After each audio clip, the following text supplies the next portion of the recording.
everyone, and welcome to this Custom Track Cup Division 3 cast. I'm Scoped, I'll be your host for today alongside Murray. Hello, Murray. Hey, how's it going, guys? Going great, going great. And I'm also actually here with Dermo today. How you doing, Dermo? What is up, people? Doing good, doing good. But yeah, so today we have a pretty classic match, I'd say, for low mid division with Supernova versus JC just in general. A pretty pretty common matchup in the low to mid div. Those teams have scrimmaged against each other countless times, played in official quite a few times as well. And Murray, why don't you get us started with the Supernova lineup today? All right, so for now, their lineup is Bowser 498, Jake, Fulf, JC, and Gwen Bagging. I believe this is their fourth season playing. Like they usually have the regular lineup with Jake, Bowser, Fulf, and Reed. But since JC is like playing for the team, I think he's gonna slot in for a few matches. So Yeah. Bowser, my bad. No, go ahead, So go ahead. like, oh, so Bowser has been like the team leader. He's a TT bot. He's going really well with 27.6 in D3.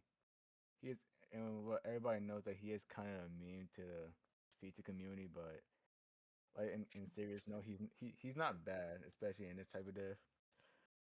Jake, he is arguably the fastest CT player with an average of 42.6. He could be the contender for an MVP slot if he keeps scoring very huge.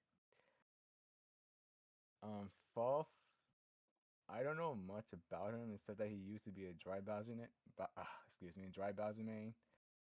But like, I think he's gonna do well. Like, score pretty high, probably be like in the mid pack.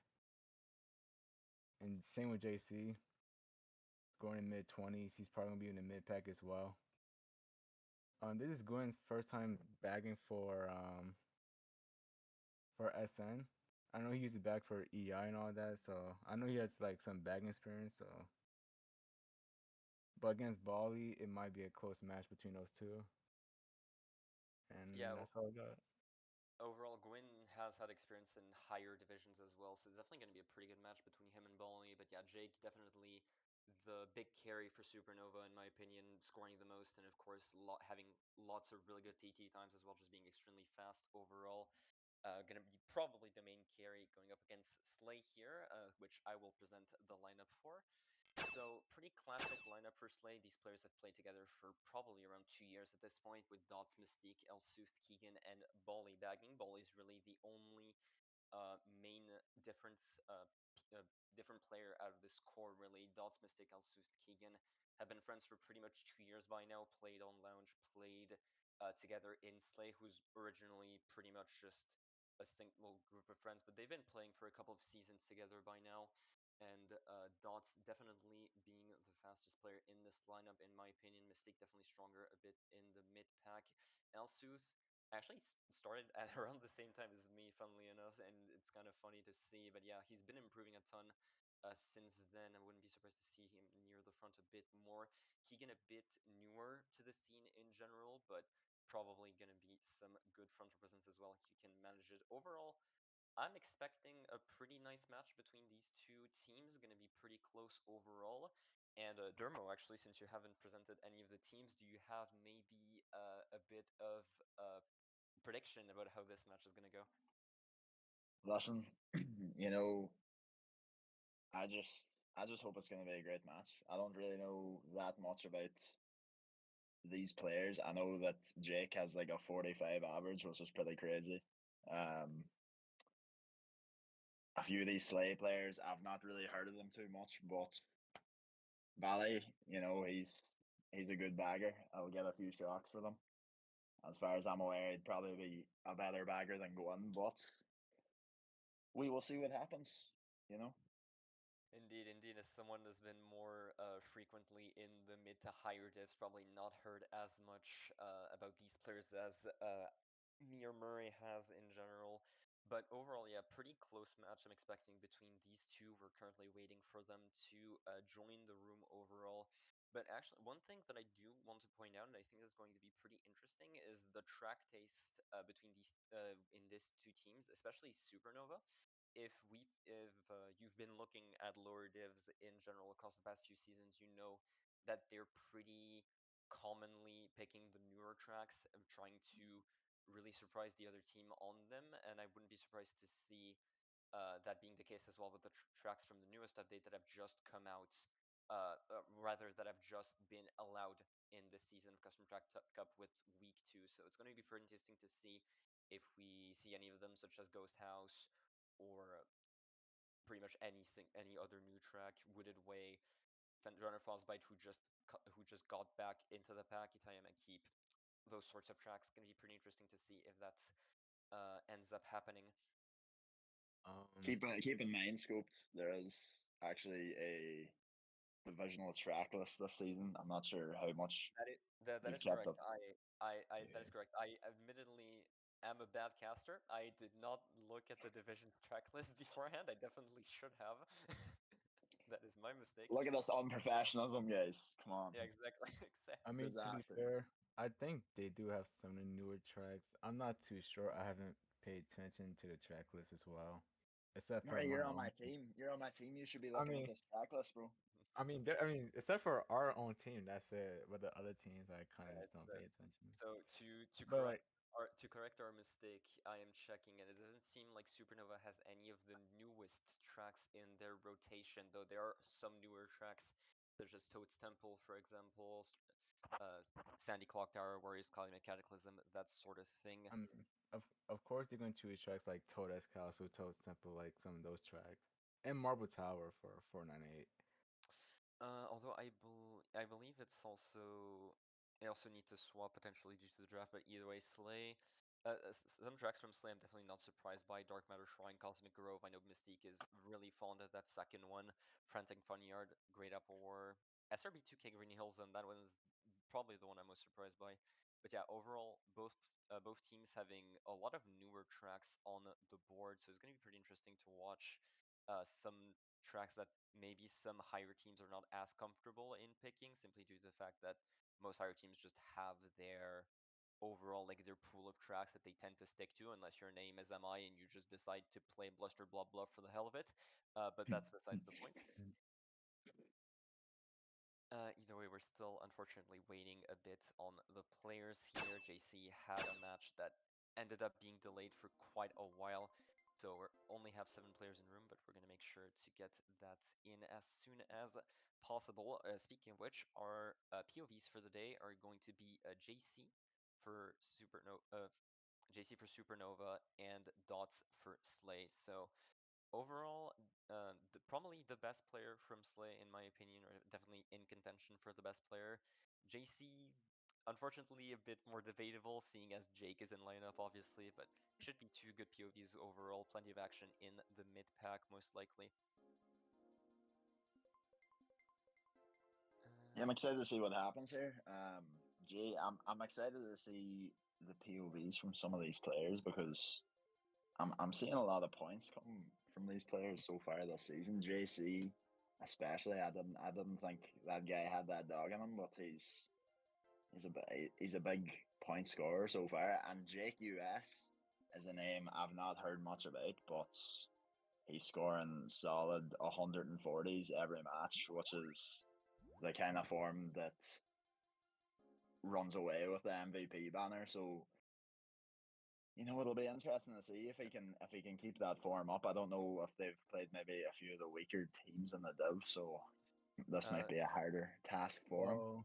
Well, with Jake, like, if he stays in first, then yeah, he will most likely take the win. Cause like I said in my intro, like he is like one of the fastest CT players currently. So like, yeah, absolutely.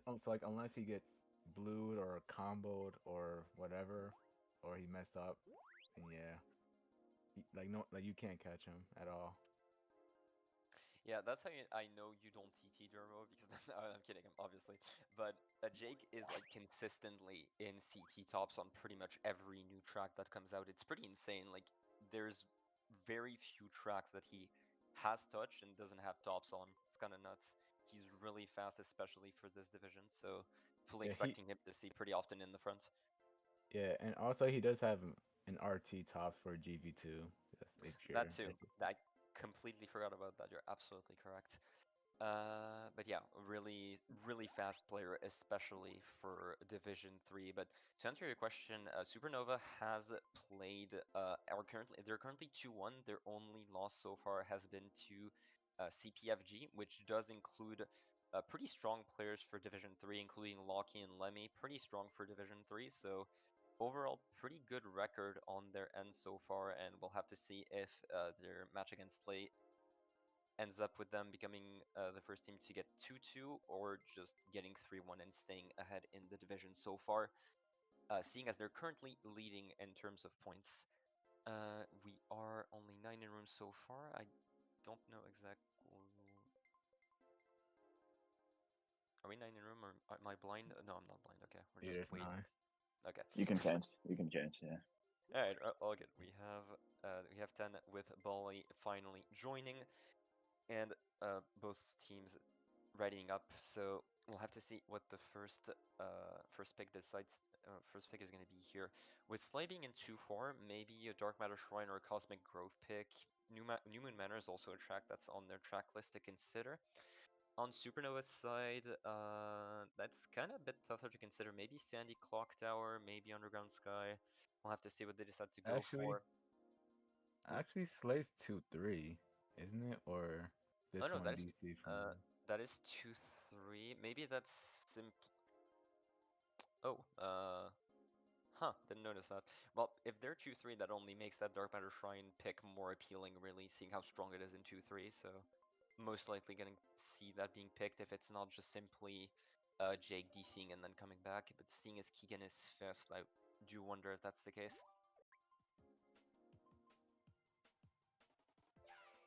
Either way, shall get on our way.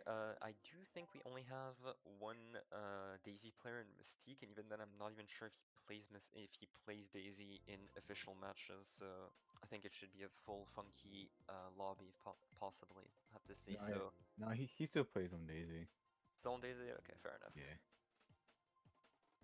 A little bit out of the loop in certain aspects, unfortunately. The bad side of having a bricked setup, but that's besides the point. Yeah, either way, probably gonna follow JC in first there at the start of this race, just trying to see if he can manage to keep the first place going into this. Banished Keep and DMS, so SN actually not going for a track on their track list, but actually a track from another teams, which is 80s Boulevard. Interesting. Not that bad of a pick seeing their spots, but yeah, Dark Matter Shrine definitely expected for Slay there, so gonna be interesting to see if Dots can just get in first immediately, or if JC can maybe try to take the cut from first. It is possible, very difficult thing to do, but definitely something that you may have to force to not simply get immediately outran at the start of the race.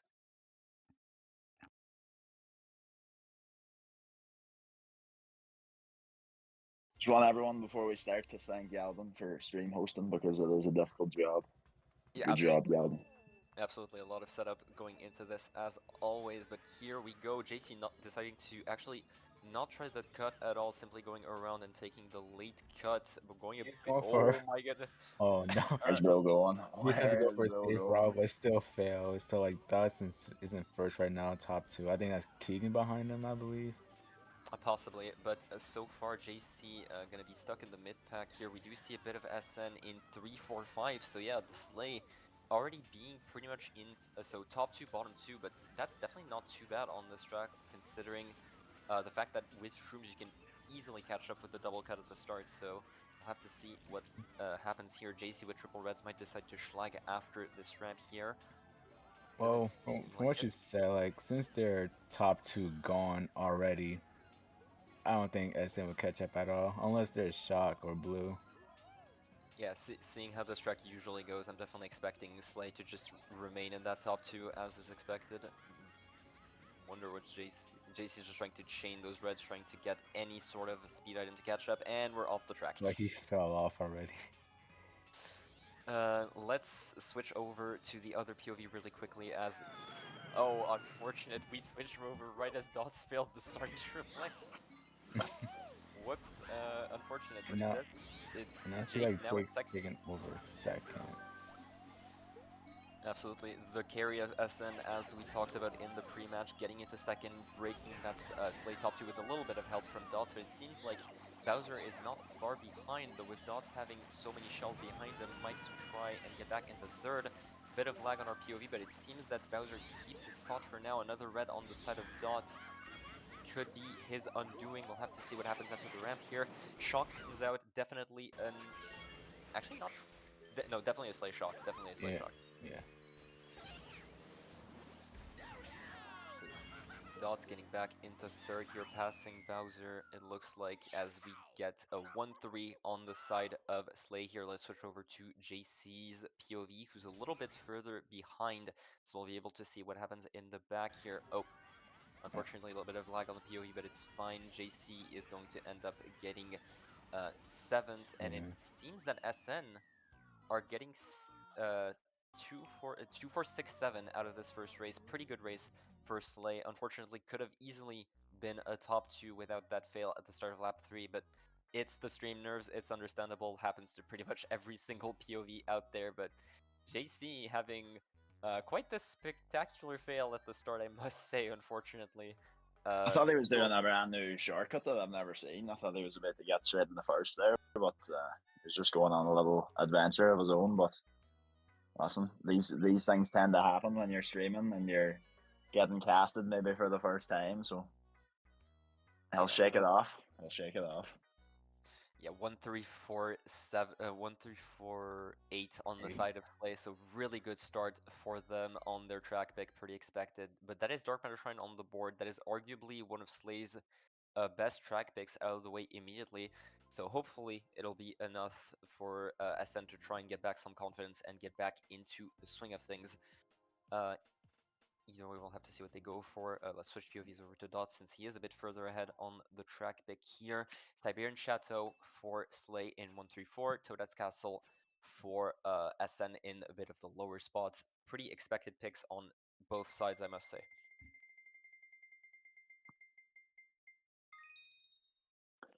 Just looking back at that shock from Slay, was it a attempted TS on Jake?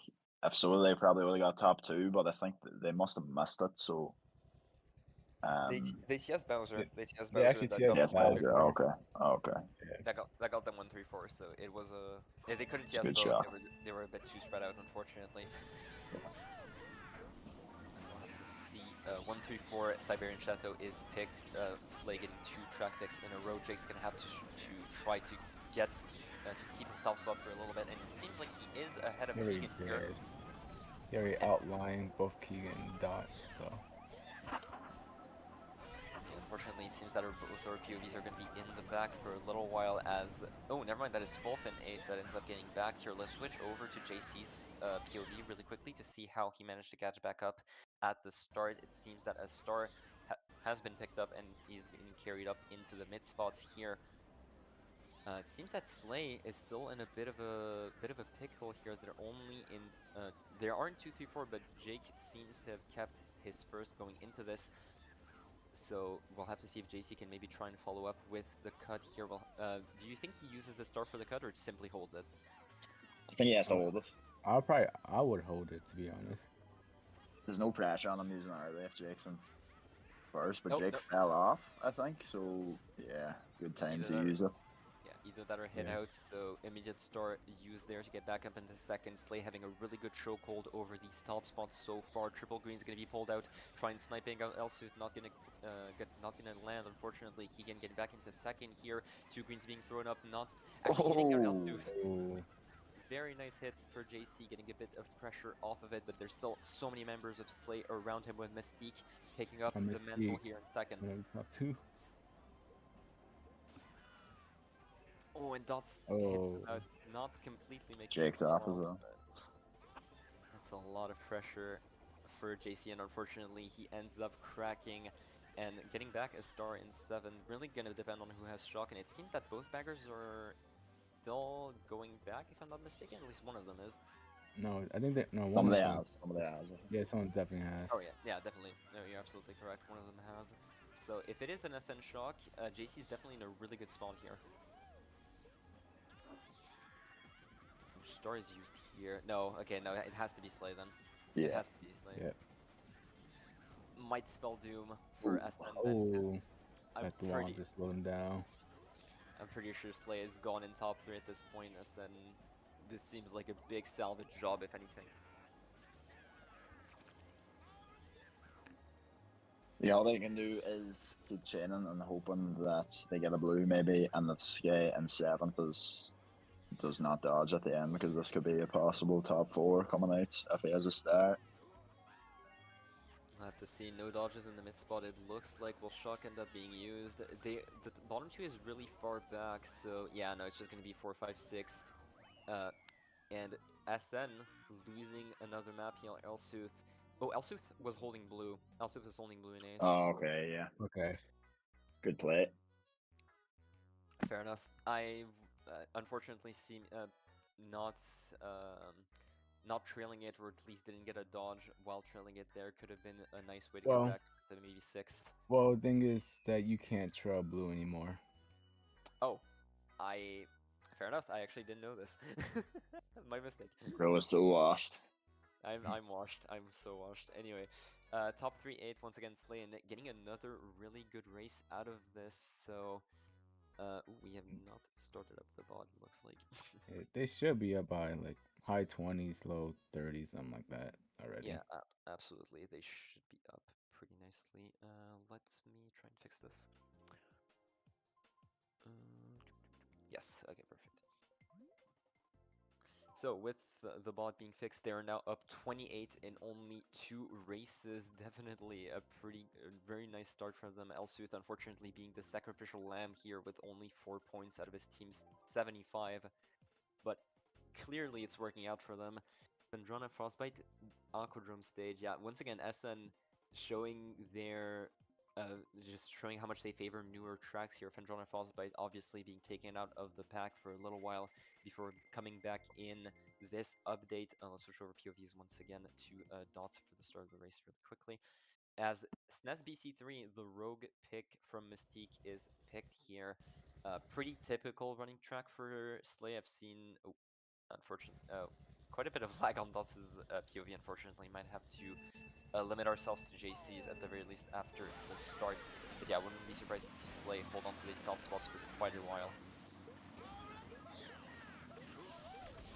This is a really dangerous track to be picking in top 3. It's if you can't break into those spots in the first lap, SN are going to be in a lot of trouble here. But I see a little bit of possibly a few changes up at the front. Yeah, SN getting in 3-4 there with Wolf and JC. Dots unfortunately being forced out by Jake in that start a little bit. Let's switch over to JC's POV as he is behind there. Oh, a bit of lag here as well, should be fine. But he is holding a mega, so. Getting a mega in 3rd as well. We do see on our other POV that Dots is holding a blue in 6th for the time being. So definitely gonna be a very nice hold for Slay in the top spots here. Wonder if JC is going to be able to break into those. Probably going to need the shock from his bagger. They're going to need shock for that. Yeah, SNES BC3 not very friendly towards catching up here with so many boost panels going on. Yeah, there's no way that he's going to catch up to them unless he attempts to target pile top 2. Could definitely be an option. One of those global items is going to be needed at the very least, but yeah. Wonder if both baggers, no, both baggers are still going backwards. Not exactly sure if one of them has pulled shock just yet. One of them definitely seems to be pretty far in 9th. And that's Gwen still going backwards. I'm not sure if he's 10th or 9th. But I see one of the baggers going forward. JC Mega being used. Using Mega. That is most likely either Slay having shock or JC simply out of desperation. Mystic flew down, but JC got punished for it. Not exactly sure how intentional of a schlag that was, but it does work out in the end as JC gets into 3rd. Oh no! Oh no! Mystique bumping into the wall, but that allows SN to get into 2-4-5. That's not bad for SN. Unfortunately, Mystique, both of those fails. Wait, but there's a blue though. I'm not sure. Does the blue connect with shock? It canceled. That was a cancelled blue, I believe. No, but no, I think Misty got second. I think Misty got second. Yeah. So most likely. Um, So a top 2-5 for Slave. Mystique didn't end up crossing there. Unfortunately, we were a little bit too far from the action to end up seeing that. Dots holding that blue the entire race, filling Elsuth's role from the last race. Elsuth dodging up at the end in a starting at 5th. We'll have to see how big of a win Slay ended up getting, but this is definitely a Slay win with that ending shock. yeah, a lot of sharks coming out for Slay so far this war. They're definitely getting the better of the bag in battle right now, but SN, they're not too far behind. They can definitely they just need to get Jake up into them top spots. JC, Yeah. maybe. Well, I don't know the reaction time to some the second one where he hit the wall and JC ran into his green. I don't think there was much he could have done about that. But the banana hit, he could have actually just passed him there. Yeah. Oh, And then he wouldn't have had to Also, worry. I've also, also 60-point GP alert coming from Keegan. That can Oh possibly my happen. lord! I've been informed that the track is off list, so that is a pen for Oh, that is a Oh pen for no. Slay. Is that a minus I believe 20? I believe. minus 20, yeah. Oh wait, Minus no, 20 in the race doesn't count. I believe. never mind. JC is saying some nonsense. No, never mind. Never mind. It is on list. I just checked. I don't My know God. why Oh. JC is just saying random shit for the hell of it. Either that he Yeah, was talking either yeah, that it's he was in talking list. about It's in another map. list, yeah. So right now Anyway, they're up by 39. yeah, not as big of a win as the previous two maps, but definitely a good one regardless. As Aqua Dungeon is picked. Oh, that is the. Oh no, there's the off track. There's the off list track. Aqua Dungeon being picked instead of Aquadrome stage. A little bit of an Fishing. oopsie in the track select, but it does mean that Uh-oh. there is a pen that's going to be taken here as we are going to. I don't know if reset is resetting They're because the about to go track is off list. reset. Yeah. Yeah. So I think it's a reset and a minus 20 question mark. Yes, I do believe so. If it is the same rules as CTL, which I would assume it is. Yeah. So minus 20 for Slay, so that's pretty good for SN. You know, we There's give them a bit of momentum going into things now. They can count themselves lucky. They're 19 down after the first three races with no shocks to show for it. So Mhm. kind of reset now and go on to the rest of the war a bit more positive maybe. Yeah, absolutely. That's a big swing. That's half of Slay's lead being gone in it just a single misclick, and this is why it matters on tracklist, folks. Aqua Dungeon wouldn't even have been that bad of a pick in this instance. It's just not on the list. But yeah, unfortunately, that does mean we have to take the time to reset. So that is a minus 20 for Slay. Lead is cut back to 19 points with that. We do still have a 60-point GP potential for Keegan. Definitely not the player I expected to 60 in either of these lineups, but I'm here for it, I gotta say. I'm jealous. That's what I gotta say. I'm probably like the only one. I'm like the only one in the community who never 60 before. Murray, Like I'm waiting to see it this season. to be honest, I could have last season against you guys or 2 seasons ago against IF if I didn't get green and Banshee Boardwalk. Why do I you remember that. remember? Why do you remember that in such deep? Did you suffer from such vitriol of not being able of getting 60 that it's burned into your mind? Keeps them up at night. Like I could have 60, but no, Barry had to freaking green me at the very end or near the end. I'm still mad about that. Well, sucks to be you, buddy. Anyway. Bruh. Yeah, we have to fill the void a little bit while we wait for both teams to catch up. Because yeah, no, we have to. Yeah, I believe some players have to check host settings simply because of the fact that we have to go for a different host given the resets. I'm fairly certain. Either way, neither team saying anything in rep chat, so we just get to wait it out. But yeah, I gotta say, so far, even without the shocks, Slay have been really big on their front presence for these first three races. It seems like every single time we check, except for maybe at the start of Siberian, Slay were always in these top spots and were just never let off the gas, really. Yeah, man, Yeah, I'm impressed with how well they're playing now. Because maybe they had a few less standout names, but they've really been dominating up at the front, especially against this TT demon Jake. yeah. He's And not he's not been able to do anything yet. like you said, Skull, like I kind of expect anyone like Keegan to be in a 60 pace. Like I kind of expected someone like Jake, Dots, or maybe 498 to get up there. Yeah, memes aside, I would have definitely expected Fournette more so than Keegan. Keegan hasn't been scoring that well this season so far for Slate. Not saying that's not saying that's necessarily bad. You always need someone in the mid pack, but given just the raw stats that we were given, it's definitely not something we expected. But once again, Mario Kart, we always, the unpredictable demon that it is, can never really count anything for granted. But yeah, unfortunately, SN not really being helped in the shock department either. It seems that Bali has been really dominating in the bagging department so far. Granted, Bali has had more experience in high div, as you mentioned, Dermo in the pregame has a lot of experience in high div. Gwyn only had one season with HK, and I do believe another one in mid to high div, but overall has been more so near the lower divisions of bagging overall in the era of the CTL. So Balling definitely showing his mettle here on Slay, as he has gotten all 3 shocks so far, if I'm not mistaken.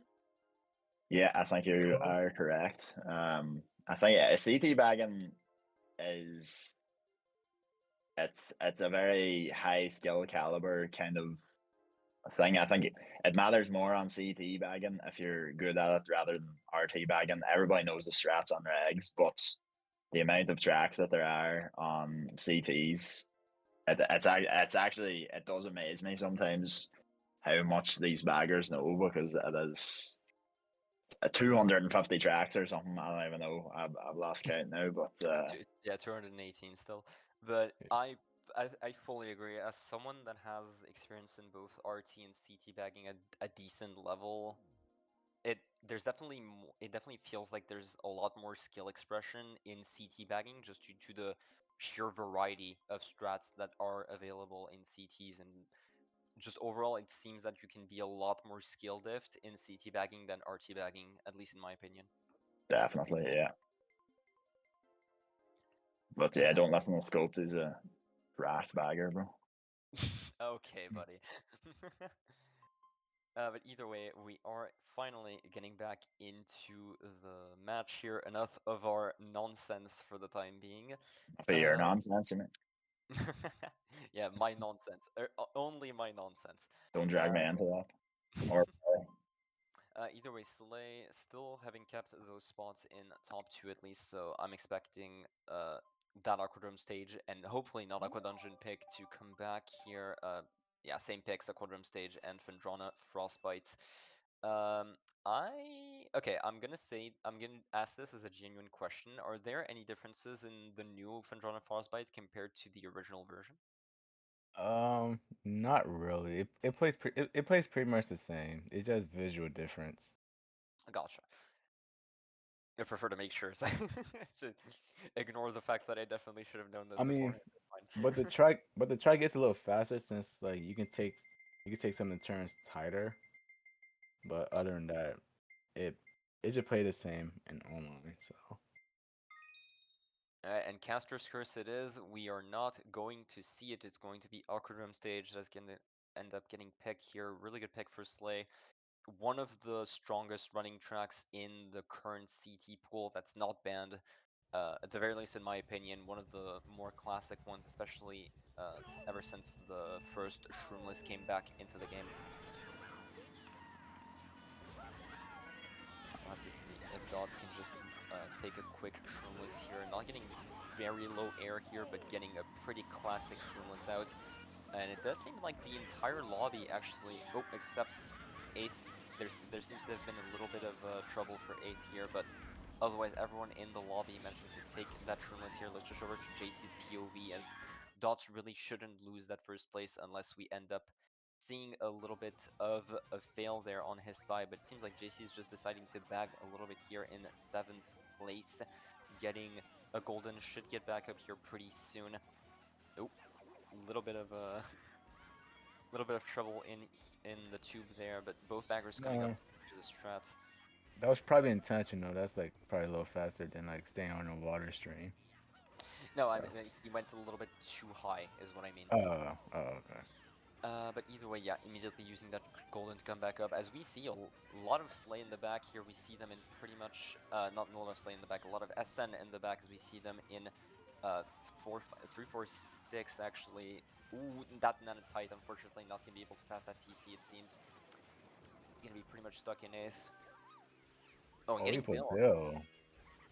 Okay, that's big. It entirely depends on who is in 10th currently. It seems that we're just going to be forced to use that build to not fall too far behind. And it seems that Gwyn is in 9th, actually, with Bali being pretty far gone as he just passed the finish line. Unfortunately, our POV is being stuck in the front, the very front and the very back, respectively, so both our POVs not exactly representing the action that can occur on this map. Not that there's necessarily that much, really. Aquadrome is one of those tracks that if you stay in the front, you're going to remain in the front pretty much the entire time. But if we switch over back to Dot's POV, there's been a little bit of trouble here. He ended up missing the Shroomless here, so now the top part of the pack is a lot closer than it really should be at this point. We end up seeing JC in 2nd here. We'll have to see if he can manage to keep 2nd. Bib might be thrown up at the end of that front here. Oh, never mind, eating up banana, unfortunately. And with the single shroom, he's pretty much gone. Let's switch over to JC as we have to rewind a little bit back as he golden up into 2nd here. I'll have to see if he can manage to stay in 2nd behind Keegan. Actually, a blue being thrown out, so he should get up into 1st. Well, he Oh, actually, dodged though. but that does mean the red should end up being free. Being thrown really late. I wonder if it even connects. It shouldn't. Wait, 5th night? No. Shock ends up coming out. SN dodging. That is 2-3-4 for That's SN. That's their first 2v4. winning race. Your first winning race, but that's like a +3, +5. But Depends 6. on It depends on the bagger though. Yeah. bagger and depends on what SN's last member got. Because unfortunately I don't believe the last SN member ended up dodging, which, yeah, unfortunately. Yep. So it's a +3 for SM, but it looks like Keegan did get the 60 technically. So Indeed. congrats to him. Unfortunately, we don't end up seeing it quite well. Jake dodging into star at the end here. Gwyn getting his first shock. Not exactly sure if it was in 9. Granted, we did see Bali Bali being in the back quite a bit, but maybe Gwyn just ended up getting it early. Not quite sure. Either way, first winning race for Ascend. Right after that reset, it seems that this little pen and this little just this little break allowed them to get back up to speed here in terms of mental. JC getting back up with the golden was definitely pretty big there. It was pretty much their only frontal presence, so I do believe that he should have thrown that red way earlier because he knew that his opponent didn't have pretty much anything to defend himself, so right after the ramp would have been a really easy hit, but the red wouldn't have actually hit him anyway because the red actually breaks on that cut. Just because he can go tight and dodge that anyway, so it wouldn't have mattered because he had another shroom, but JC wasn't know that he should have thrown it straight away. I do want to see JC stay up there a bit more. I think he's over bagging at the moment. He's causing a bit of havoc when he gets up at the front, so he should be focusing on trying to stay up there a bit more and not waiting for these boxes. absolutely agree. We've seen JC have some pretty good impact this war overall. Superstar Dystopia actually neither once again not a team that's on either of these teams' track list, actually on EI's track list. Interesting little pick there, but definitely not a bad one by any means. We'll have to see if JC can try and hang with Keegan there in the top spot here. Getting up to the Shroomless immediately. Wonder how many people are going to end up taking that Shroom cut. It saves quite a bit of time, as we all know, and it seems like Elsuth actually took it, so Slay immediately in top 2 at the start of this race.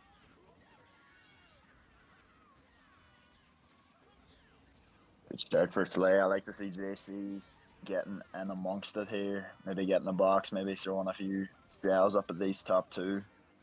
Well, it seems your wish has been granted there. A triple green is going to be immediately green. thrown, I assume, at Elsuth and Keegan, or is going to wait until the end of the cannon. Definitely another option. He also put Shroom, so he might. Oh, Well, I was he might Unfortunately, get into first, but yeah, he got hit by a Nana by either Luke or ooh, Keegan at the a bit cannon. of a bit of lag from Elsuth means the wheelie bump forces JC into the back here. Unfortunately, that means he's going to have to try and catch up with the next Shroom cut on the following lap. But a blooper is definitely not the item you want in this spot. And oh, he Oh, overshot the detach, unfortunately. yeah, unfortunately, it seems that So we're he's in going the back along with Jake, who's like going nave.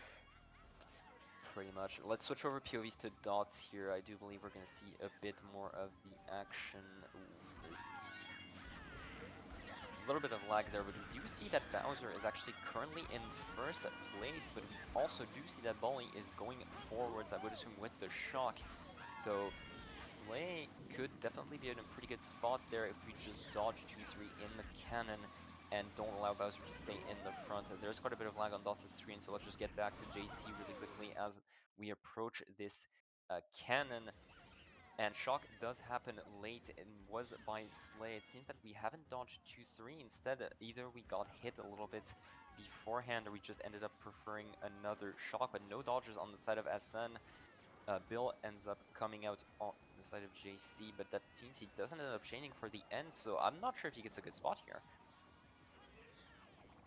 oh, very bad looking race here for SM. I think that's a top three for Slay. Mm, Looks. mm, It it wasn't 498. Oh, never mind. I Oh thought no, it's 498 not. was in first. it might have been a top 3-6 for Slay, absolutely. That shock that shock is just so strong on this map if you get a good cannon shock going. Unfortunately, we barely missed it with the stream transition. We're gonna have to most likely stay on JC's POV, unfortunately, unless he's really far gone in the back, since Dots does seem to be having quite a few connection issues with his stream. Either that was unfortunately on the stream host side, in that case, that's entirely our bad.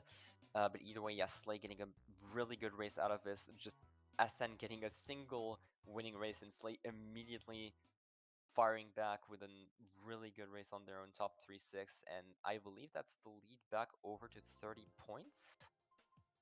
It will be, yeah. Yeah, I'm very impressed with the Slay team. I think they're really well organized unit here. They're hunting in packs. They're not letting the individual talent of these SN players kind of get in their way. Jake's been pretty much anonymous this game so far, so yeah, it has to be said, Slay with a good bagger and good performances coming out, and they're seeing the results of that at the moment. Yeah, they're absolutely one of the favorites in the division simply due to raw synergy and Bolly most likely being I don't think it's unfair to say that he's definitely the best bagger in the division on paper. But yeah, SN now at a 39-point deficit. Granted, they do finally get their Fendrana's Frostbite pick, which will hopefully allow them to catch back up somewhat. But as we are coming near the halfway point of the match, they really need to get some momentum going now. Otherwise, Slay's just gonna run away with this.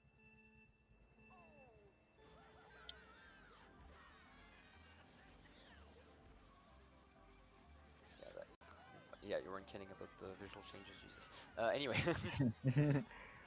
but yeah, Oh, a bomb immediately being thrown out oh, by he, Jake. Brilliant bomb. he got one though. So that moves Two into even. I second. think that was two members of the top three from Slay. So JC immediately getting back into getting into second here. Someone taking the shroom cut. I do believe it was an SN member alongside Dots. It was Jake. So Jake and Dots now in the 1v1 up front with Elsuth in third, JC in fourth with a single red. Might be able to red him at the end of the lap. We'll have to see another bomb as well being Oh, immediately it's spam. swept out. Yeah, unfortunately a bit of spam there. Elsuth blocks the red. Jake gonna be uh, unfortunately behind Dots so far, so gonna have to try and fight his way back into the front. JC, another red coming out. most likely will be thrown. Oh, I was about to say after the turn, but it seems like we decided to throw it a bit earlier before the boxes didn't quite. And JC unfortunately put triple shrooms Oh, Oh, after the cut and failed the single shroom cut, unfortunately. oh, that was SN's one opportunity to really get into that top 3 to try and break through, but seems that unfortunately it's not enough. Keegan and Mystique are in 6-7, so Dot seems to be one of the only members of Slay up there so far. If Jake is still in second, JC getting a golden shroom, but unfortunately not what you really need in this instance, or at least you need a little bit more than that. Wonder how the bagging situation is doing. Seems that one bagger is staying in 9th, and actually going forward, shock happens. Not exactly sure whose shock that was. Seems it did TS dots, we see on our POV, so most likely maybe an SN shock that just didn't end up dodging anyone. Shroom cut back up into 5th here, but Slay is in 2-3-4. Is Jake in 1st here? He is, I believe. Yeah, I think so. well, Oh no, Bowser's No, up it's there 498. somewhere. It's 498 up that there. was 498, but he ends up getting hit out there. Those trip greens could end up mattering a whole lot if JC maybe hits 1 or 2 members of Slay up there, throwing them up at Keegan, and Oh, it does Oh, connect! he got Keegan at the very end. That's crazy. Getting back up a little bit, but Slay were really far up there. They were in 2-3-4, and Bowser just ends up getting hit out at the end there. So even with that, I'm pretty sure Slay got another big race out of SN's track pick here. Yeah, wasted one condition for JC lap 2 with them triple shrooms. That would have been an easy first for him, I think, if he had held on to them 2 shrooms for the double shortcut. But Not really since shock did happen before. Yeah, but yeah, but that was that was that was SN shock most likely. yeah, it was an SN shock. So. With Dots Oh, getting TS'd, I would assume it was an SN shock.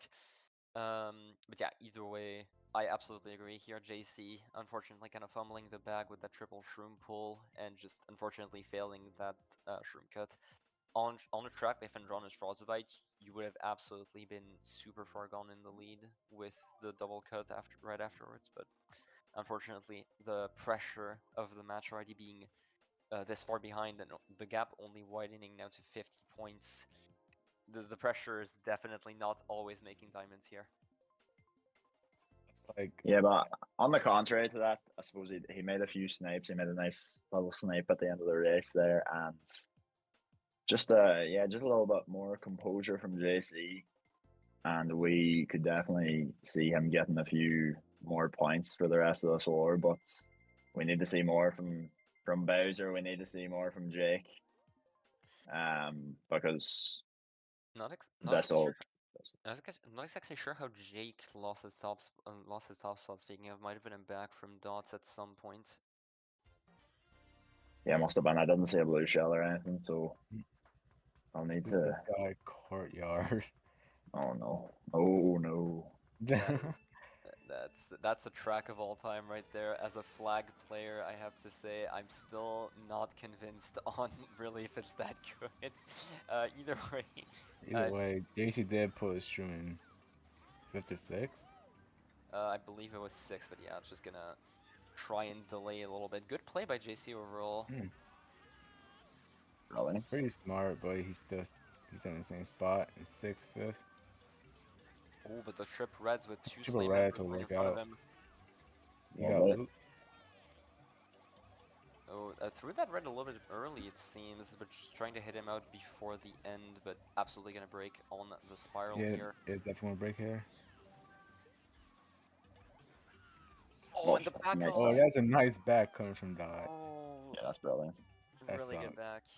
And JC now pretty much stuck in the back. Granted, Super Sky Courtyard, absolutely a track that you can catch up on with a single Yeah, gold, and you can gain like 10 seconds, pretty much. Either way, I'll have to see what JC can do here overall. Not exactly sure. he Triple put shrooms. triple shrooms. Yeah. Yeah, this can work if he makes cut here. Good Oh, cut. I love to see this. This is beautiful. A little bit wide, but JC, as we said, yeah, Oh, that's triple shrooms, brilliant. and he's Yeah. right behind Misty. He's in 1. He's in 1st now. Yeah, Red is but he's getting getting rid of. Oh oh no! Oh, Oh, maxed it a little bit too quick, but we do see the SN members actually getting up there as well. We saw Fulf and Jake in top 2 now. Slay finally on the back foot in 3-5. Mystique going wide. Seems to be just a little bit of lag, but Don's actually being up there in, oh no. Oh, got hit by the dog. I feel that though. I feel that this is a terrible Yeah. track. So right now, Dots is taking over first for a little bit. Seems like it, but Jake fighting it as well, but we do see that one of the both baggers still going backwards. Actually, yeah, both baggers still going backwards for now. Could be a shock here, and it is actually going to be a Oh, shock in the must be an cannon. SN spell. It's not shock. Yeah, unfortunately, Bowser for not A didn't dodge, but If JC, Oh no. oh, he. no, that's so unfortunate. JC, It, that if he could have been made a cut, big he hit, probably would have been to first. Not gonna lie. most likely, given the time that shock saved. There's a blue coming out instantly. Oh, and JC. Oh no. Really unfortunate sequence of events. Both of our POVs kind of in the back at this point here, as we do see JC in 8th and probably going to remain it as such for the rest of the race, it looks like, unless the second shock happens to be pulled by Gwyn, which could definitely be an option. I do believe that one was pulled in 10 and then pretty much immediately used in the cannon. Could explain why Bowser ended up not dodging, just simply due to how spammy that shock was, and a TC in 7. That's definitely not what you want here. Ooh, that's a good match. Okay. SN are getting another really poor race out of this. I believe they're bottom 3 on their track pick. Just SN not managing to get really anything out of this. A lot of fails on the top spots here. Jake not able to keep that top spot. JC failing numerous cuts over the course of the race. So yeah, That's bottom unfortunate. 4. Just a lot of individual fails that ends up really favoring Slay, even without the shock on a cannon track of all things. Yeah, I like the confidence from JC. Well, it might have been Bowser calling that shock, but I like the confidence and calling that aggressive shock there with the triple shrooms. Seeing as he did make the cut lap too, but yeah, things just didn't work out. I can't really speak from experience on that track because it was terrible, and I am not able to make any of them cuts myself. So I will not speak too bad on JC there. Yeah, Yeah. I think that was JC's call, assuming that he did pull triple shrooms. Like, yeah, he did dodge, but like, if he also made both the cuts, like, I think he would have been in first, guaranteed. Yeah, I think you're right. Lie. I absolutely agree. But yeah, just really unfortunate. That cuts, as someone that has practiced it quite a bit, of course, being on flag, it can be consistent, but you have to really get the spin hop extremely late if you really want it to be consistent. So Yeah. it can be risky, but you can spin hop a lot later than you think, and especially maybe in lower divisions, it's not as consistent as some other players in higher division, but unfortunately we see it firsthand here, as we'll have to see what ends up being picked. DS TikTok clock TikTok for clock. top 4. Ooh, that's Last N can do now is try and stop the momentum. It's hard on a track like TikTok clock. It's a bit of a disaster to try and break a top 4, but maybe a few drafts, few shrooms at the start. Yeah, you really need those, or a shock at the very least. But TC immediately is definitely not what you want. TC. You have to pray that Fulf ends up hitting someone here. It doesn't pass to anyone. Yeah, no, JC is gonna be stuck in 8th. Not sure if Dots' POV is still lagging, unfortunately, because I'm pretty sure JC is gonna be stuck in the back for quite a while here. We do see. Oh, I'm informed by my stream host that is the case. Unfortunately, I'll have to stick with JC's POV in the back for now. We did see that Bolly was in 10th as well, so definitely not what you want to see if you want SN to try and make a comeback out of this. Maybe hitting out Bolly. Oh, and see if we hit a. No, we don't hit any of the No, backers. he didn't either. Yeah. Oh, actually, one of the backers going forward. We don't have shock though. I do believe that's Gwyn. If that is Gwyn, Hopefully. that could be absolutely massive. We have to see an early shot coming out if JC pulls a shock here. I would like to see this coming next set. because the spots are still not good. We see 3 SN in the bottom 4 spots, so Have to see. no, it's not coming out this set. It has to be first set. It has to be if they want to catch up at this point. Hopefully with a couple with at least one more dodge. Are they simply okay? Either we misread and Bolly has, or they're simply trying to get a few more dodges for the next set here. We'll have to see. Elsus and Mystique both bagging a little bit here. Star is not Oh, used. Where are we planning to use that shock, if ever? Maybe Bali has it. maybe. I assume that Yeah, I misread in some way. Yeah, no, Bolly must Yeah, have. They you're would right. have used by now. yeah. And Bowser failed as well. Oh Oh, no. Oh Is that no. is that another top four? nah. This Jake was I up don't there think so. somewhere. Yeah, Yeah, no, Uh, Mystique in the back. mistake safe. Okay, yeah, Jake I might have. mean, regardless, it's still a very good race for Slay. Absolutely. Yeah, Jake. It could have gone first actually. There's a world where Jake got first out of that, possibly.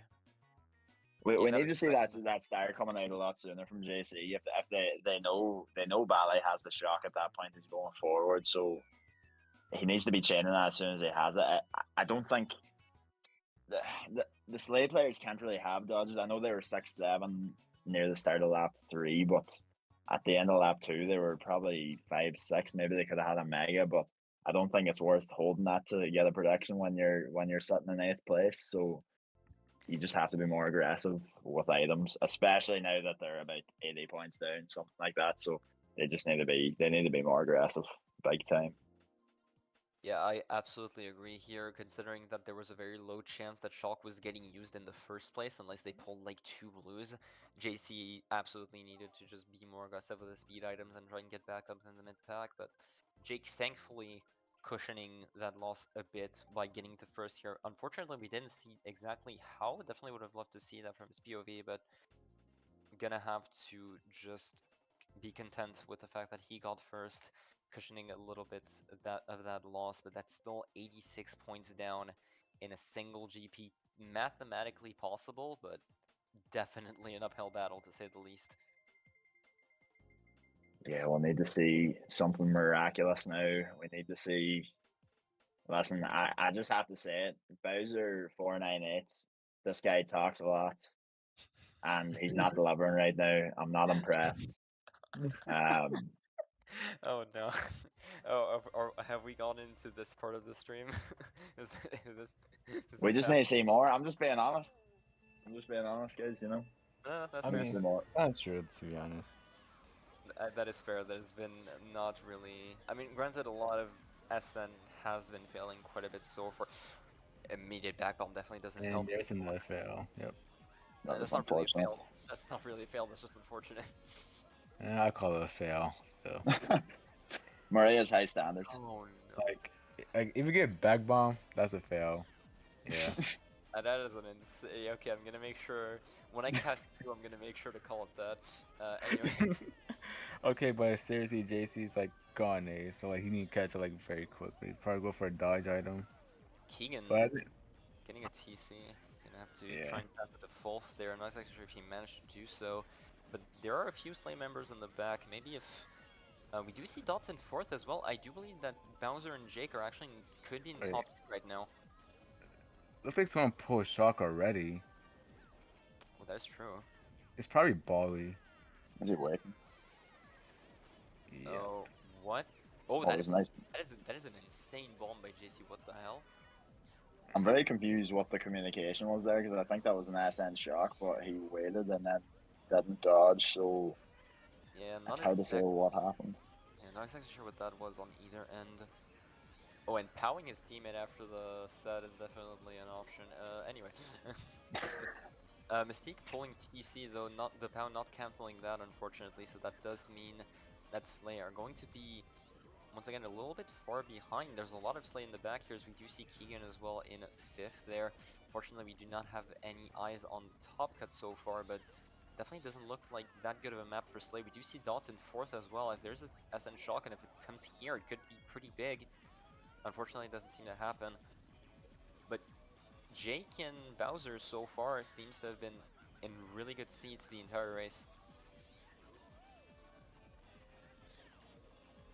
Both baggers still chaining at the set, neither going for the strat. Still dots slowing into the set. We do see one Slay slay. shock. Yeah, Mystique Definitely dodging. Slay Shock, Mystique dodging. And I believe that was Elsuth as well, getting into the set by slowing there, or either Dot's not exactly sure. But yeah, right as I mentioned, SN getting a good race, immediately Slay get the shock. And they're actually still getting only 6-7 out of this. We'll have to see how that impacted top spots. Could have still been a decent race for SN, but as we know by now, they need way more than a decent race to catch up.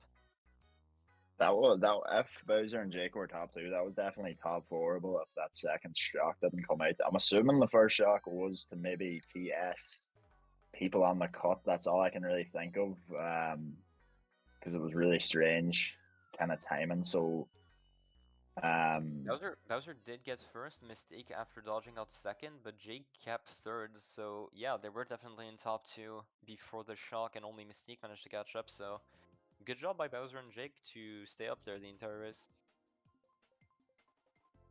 yeah, that's good. That's good change of pace. I think they have a second match after this, so any momentum they can get is good momentum. They just need to start competing in the higher spots a lot more than they have been. Absolutely. We do have only one GP left. Okay, I would have needed to check the rules on that. I don't know if repicks are allowed in this format. Yes, they are. I Yes, think they are. Okay, Yeah. they are. Yeah, I would have been surprised if they aren't, but you never know. Would rather be safe than sorry. Either way, with a frantic Funyard Underground Sky, there's a couple of tracks you're not used to seeing in higher levels of play. Yeah, these are some tracks. Underground Sky, really good front runner after lap 1. Try and get some good items lap 1 maybe, and So this is obviously a Fortnite Apex since I think he has BKT or He had top. he had BKT at one point. It tied BKT at one point. I do not believe. I mean, if he still had stops, I don't believe he has BKT anymore. it got updated recently, so it That plays the same, but like the cannon's just more consistent. That's pretty much it. Cannon is more consistent, and there's also better collision around the shroom cut as well. It makes you stick a lot more. Yeah. But yeah, Underground Sky gonna be picked. Once again, a pretty an SN pick that could allow them to get back up to golden at the start. Could be pretty decent, probably saving it for the cut. Interesting little cannon there. very, very consistent looking there, Murray. No, that was the next cannon. The next yeah, cannon. the stick on the next cannon is a lot more consistent. Is what we meant. Yeah. This one. See, he stuck Yeah.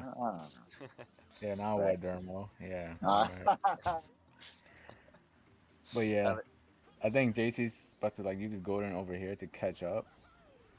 That should be the correct play anyway. We do see a lot of Slay in the back. Slay are going to be bottom 3 after this. There's only Keegan up there. A lot of SN in the front for once. It seems like it's the first time this far. And SN gets hit out. This is a top 4 for SN so far. If Shock is in SN's favor, that could be the spark that could ignite an extremely late comeback for SN. Yeah, it's perfect item usage from JC. I want to see him being very aggressive with his items here to keep this top 4. Preventing the Shroomless here, and unfortunately Blooper is definitely not what you want. Keegan sneaking into top 4, never mind, and immediately getting bumped out by Fulf. Got slowed down, yeah. So this should probably be an easy top 2 for both Jake and Fortnite 8. Kind of expect it. Do we see a shock for Slay here? No, we don't. Okay, no. perfect. Oh, he just needs a flag. He just needs a flag. Yeah, just flag. Oh, no, he passed it. Unfortunate little bit of lag there, as it seems that JC is not going to get a piece of that top 4 pie.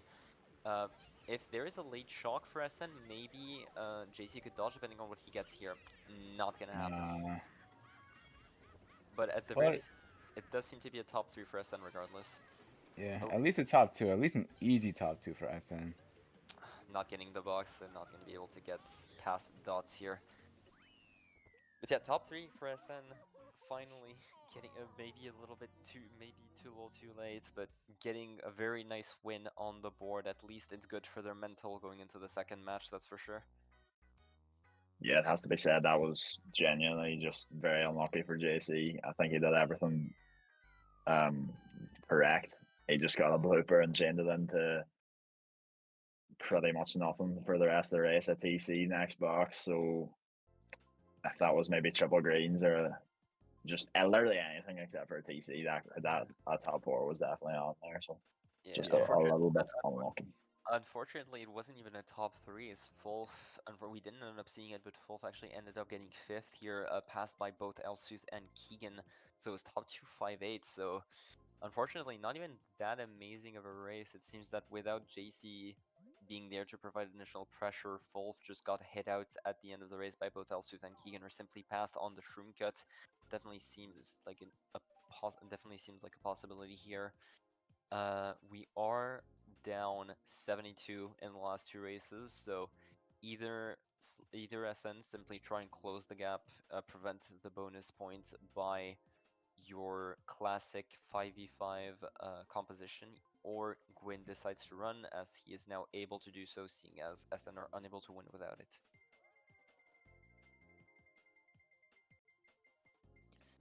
Seeing their choice of track picks, though, I would definitely assume that they just decide to keep Gwyn bagging here. A Spooky Swamp, the lone Spooky Swamp, another rogue Mystique track pick ends up being chosen here.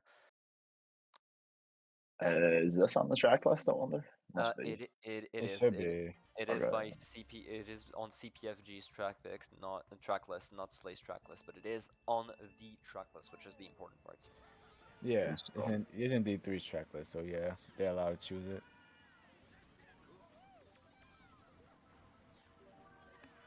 Oh, and a mega first box. Definitely love to see it here. Unfortunately, an SM member immediately getting hit out. Fourth, though, into fourth here, so immediately that mega getting used, gonna try and schlag out the Slay member, hitting one, I believe, at the very least.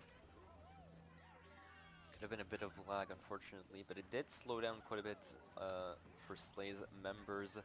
So SN actually have a pretty decent lead in top two for this track. Good Unfortunately, slag by the Slayer player. Putting on I do, pressure. I do believe that was either Dots or Keegan, I'm not sure. Star in 7th here. Not exactly sure who is in 10th. Bagger battle is extremely close so far. Both baggers are pretty much neck and neck at this point. And just simply gonna try and hold this star here for the time being. SN not in the best of spots in 6-7. They do have at least one member in the top spots, that is for certain. Fulf's just gonna go for that cut here, try and chain it to maybe a more powerful item up there. Mystique, the only Slay member really that far in the back in 8th place. Not chaining anything though. Do you think there's a rogue bill in this item box? This is. It's hard to Never say mind. what. No. No. Bill's not playable unless one of the baggers have. Yeah. For the Blue is blue. thrown. Blue is thrown by Bowser. Seems like Jake might have gotten past there. On the front here. Pack is extremely close for Spooky Swamp, I must say. All of them pretty much getting onto the ramp at around the same time. Oh, Wait, hold on. It looks like Dots is holding Bill. yeah, we had a little peek at our other POV there. Dots is Yes. actually holding Bill in 5th right now, so there is a Bill in play, and both baggers are going forwards right now. Oops, seems like unfortunately an SM member falling off there. Fulf getting back into 2nd actually, with JC holding the star in 5th. But we do know that Dots should have a pretty nice, yeah, actually having it in. Is he in 1st with that? He's in first with Bill? It looks like it. What is going on? No, no, Dots POV is like a minute behind, so. Oh, that is true. Yeah, Dots is no. So he is in 1st with that bill, unless he used it, which is definitely pretty humorous. Is he about to dodge blue with Bill? Hold up. Oh no, it seems like No, he used Bill beforehand, and there's the SN shock coming out, preventing Keegan from taking the cut. So we do see JC dodging in the star here, getting into 1st. Bowser 498 it's dodging as 498. well. Oh, I thought 498 is going 10 cuts. Oh my god. Oh, Jake is in 3rd actually. Wait, Oh, could top 3. It could be a top 3. at the very least here, we're gonna try and prevent that that bonus point here. Dawes getting back into No, 3rd Dots going here. 3rd. top 2-4 though, depending on what depending on what Wolf got, there is a chance that SN are able to maybe prevent the bonus points, or like try and get that bonus points in that last race, depending on what Wolf managed to get after the shock. I think there might have been a few disconnections that race. I don't think there's 10 players in the room.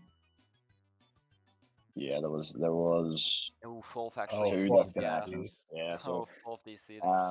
Yeah. I'm pretty. yeah. I mean, to be honest, they might as well just play it out. I'm not gonna lie. Either I mean, play, yeah. even though like, if they do want to bring Wolf back in, then yeah, they're gonna need like a top 4, 6 or something to get bonus point. They're simply FFing match 1.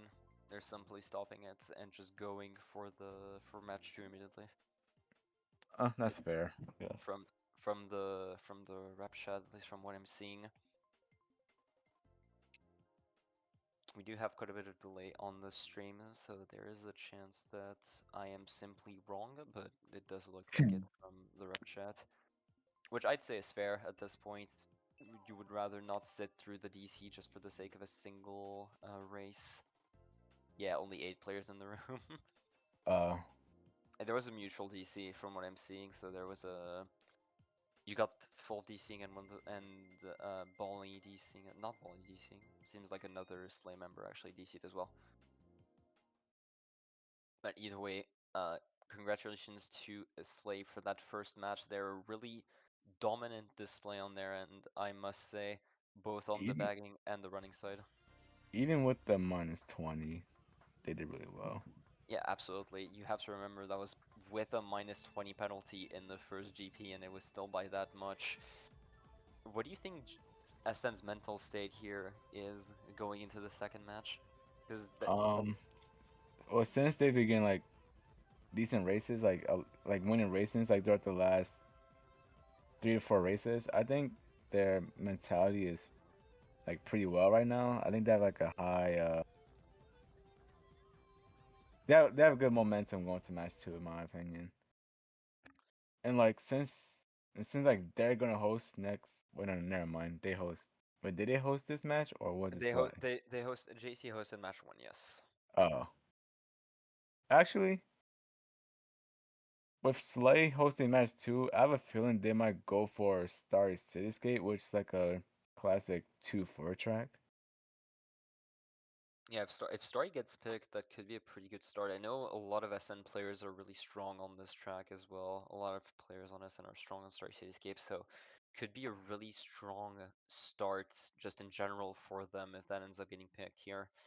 Slay might just end up going for the Siberian Chateau pick that has worked out really well for them during the first match.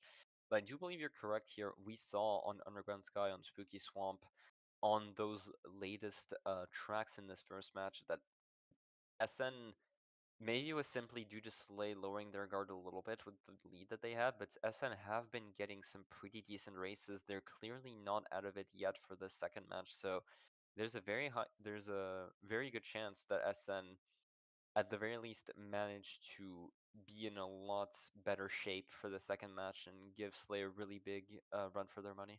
Yeah, and since like they could repick tracks, I think they're going to choose Underground Sky, like in the future during this next match. So, and that should be really good for them. Like, cause like Bowser 498 and Jake they can break away easily on that track. No doubt about it. Yeah, you're absolutely right.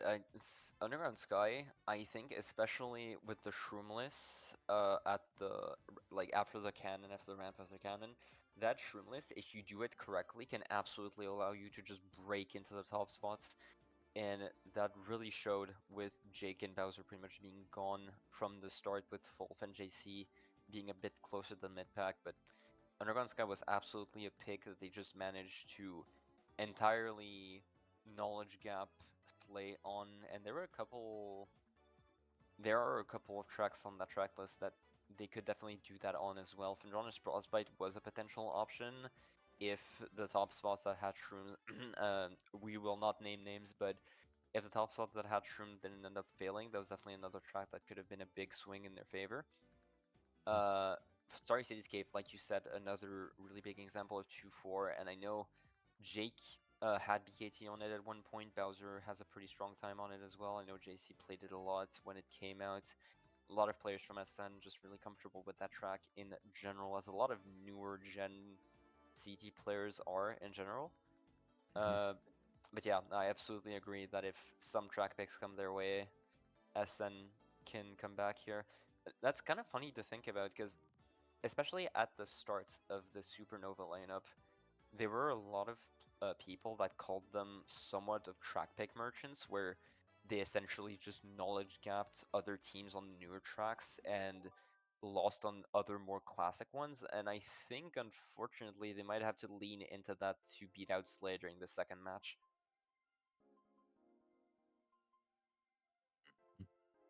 Yeah, I think Slay just need to play the way they're playing. I think they played very well. Honestly, all four of them. Like I said before, these aren't players I've heard much from, but I'm really impressed with how they played. Honestly, with the bagger probably getting most of the shots, I would say that was probably a 2-to-1 kind of ratio on the shot counts.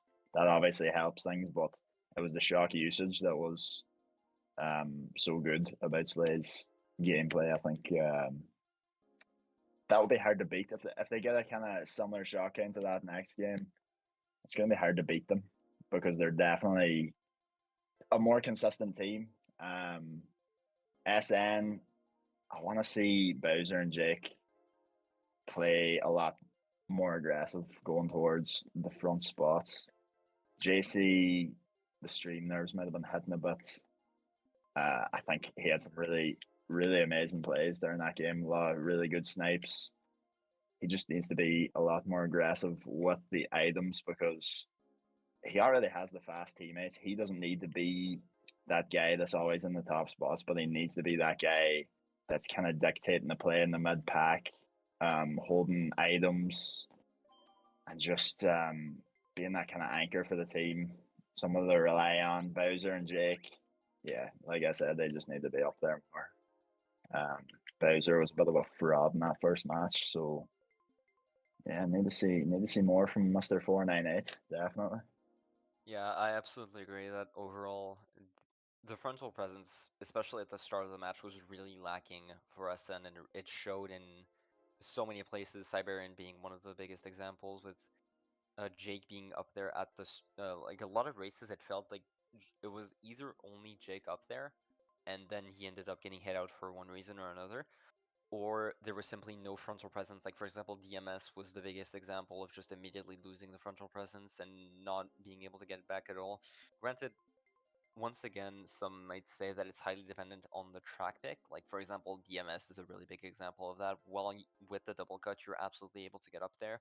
DMS is one of those tracks where if you just start running immediately, you can absolutely just hold on to a top two for the entire race if you play it well. Absolutely, yeah. That's very important to have somebody up there, especially how they started off that race. That's just asking for trouble. Yeah, But absolutely. yeah, they had opportunities to make that back. They kind of did. They got TS'd at the end. Fair enough. Um, but yeah, they can't afford for races to go that way in this match because too many races went that way in the first match, and they need to do better. Yeah, it really showed. Granted, we did see a lot of confidence being picked up on both the bagging and the running side, we have to mention, because both on Spooky Swamp and on Underground, no, on Underground Scare was shockless, but on Spooky Swamp, for example, that shock absolutely swept that win from Slay under the, like, they just, Slay got swept under the rug pretty much by that single shock. And with SN being in the back for a lot of this, a few more shocks can absolutely turn the tides here if Gwyn can manage to take some more shocks. Like you said, it definitely felt like a 2-1 ratio, especially during the first half of the war, where it felt like even that's the thing, right?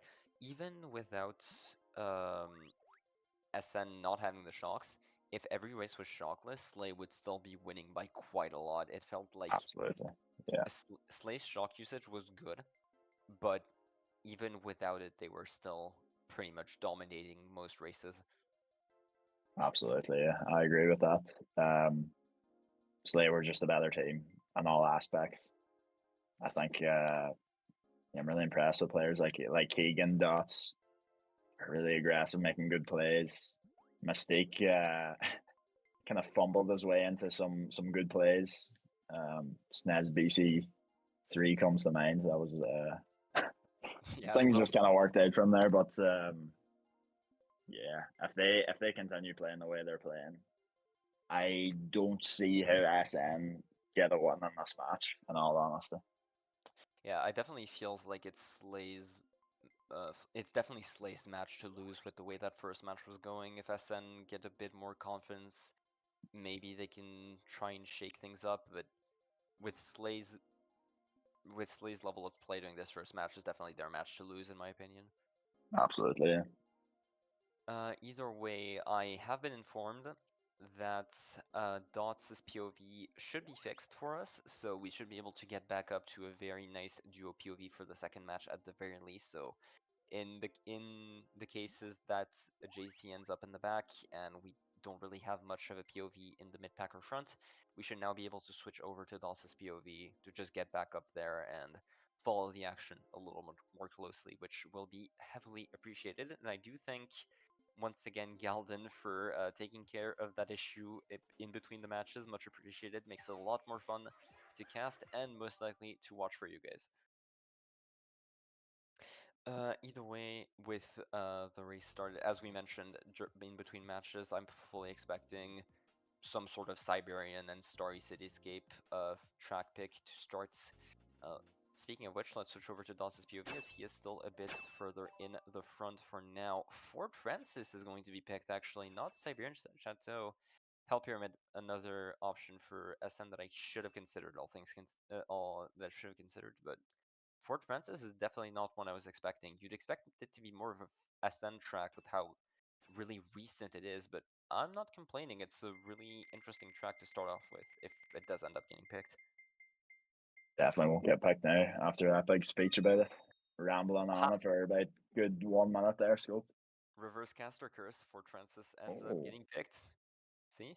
You just had to say that I'd get karma for it, and ends up getting picked. Thank you, Dermo. Uh, Either way, Dots should be able to keep first here if he ends up getting a pretty decent Shroomless at the start, especially going inside the pipe. We'll have to see how he goes for it here. Well, most likely, ooh, he ends up hitting it a little bit, but he does stay in a pretty decent spot. Bowser 498 now in first here. Nana Snipe coming out immediately hitting out, and hitting out Jake as well after a little bit of bumping there. Elsuth getting up into fourth here, but SN in still a, oh, I was about to say in pretty decent spots. Backbomb not connecting, and now Dots is gone in eighth here. JC actually in seventh, so both of our POVs now in the back instead of one. Great job. Either that way, is a should caster course. that is absolutely a caster curse. But what we do see is a lot of SN in the back, unfortunately. 6, 7, 8 for SN so far. Dots is going to try and catch up with this golden tier, but unfortunately it means that without a shock, and it is a sitting track, so unfortunately it's not as skill-based as quite a few other custom tracks, but without a shock, SN's in a really tough spot here. We do see Elsuth in fourth, so Jake should still be up there. Once again, the hero for SN, really showing his mettle here as he's the only one up there. I'm not actually sure in which position, though. We're not able to get a really good look at the front from our POVs here. Now it's connecting. This is going to slow down SN a little bit once again. We do see Mystique in fourth here. Jake only in third.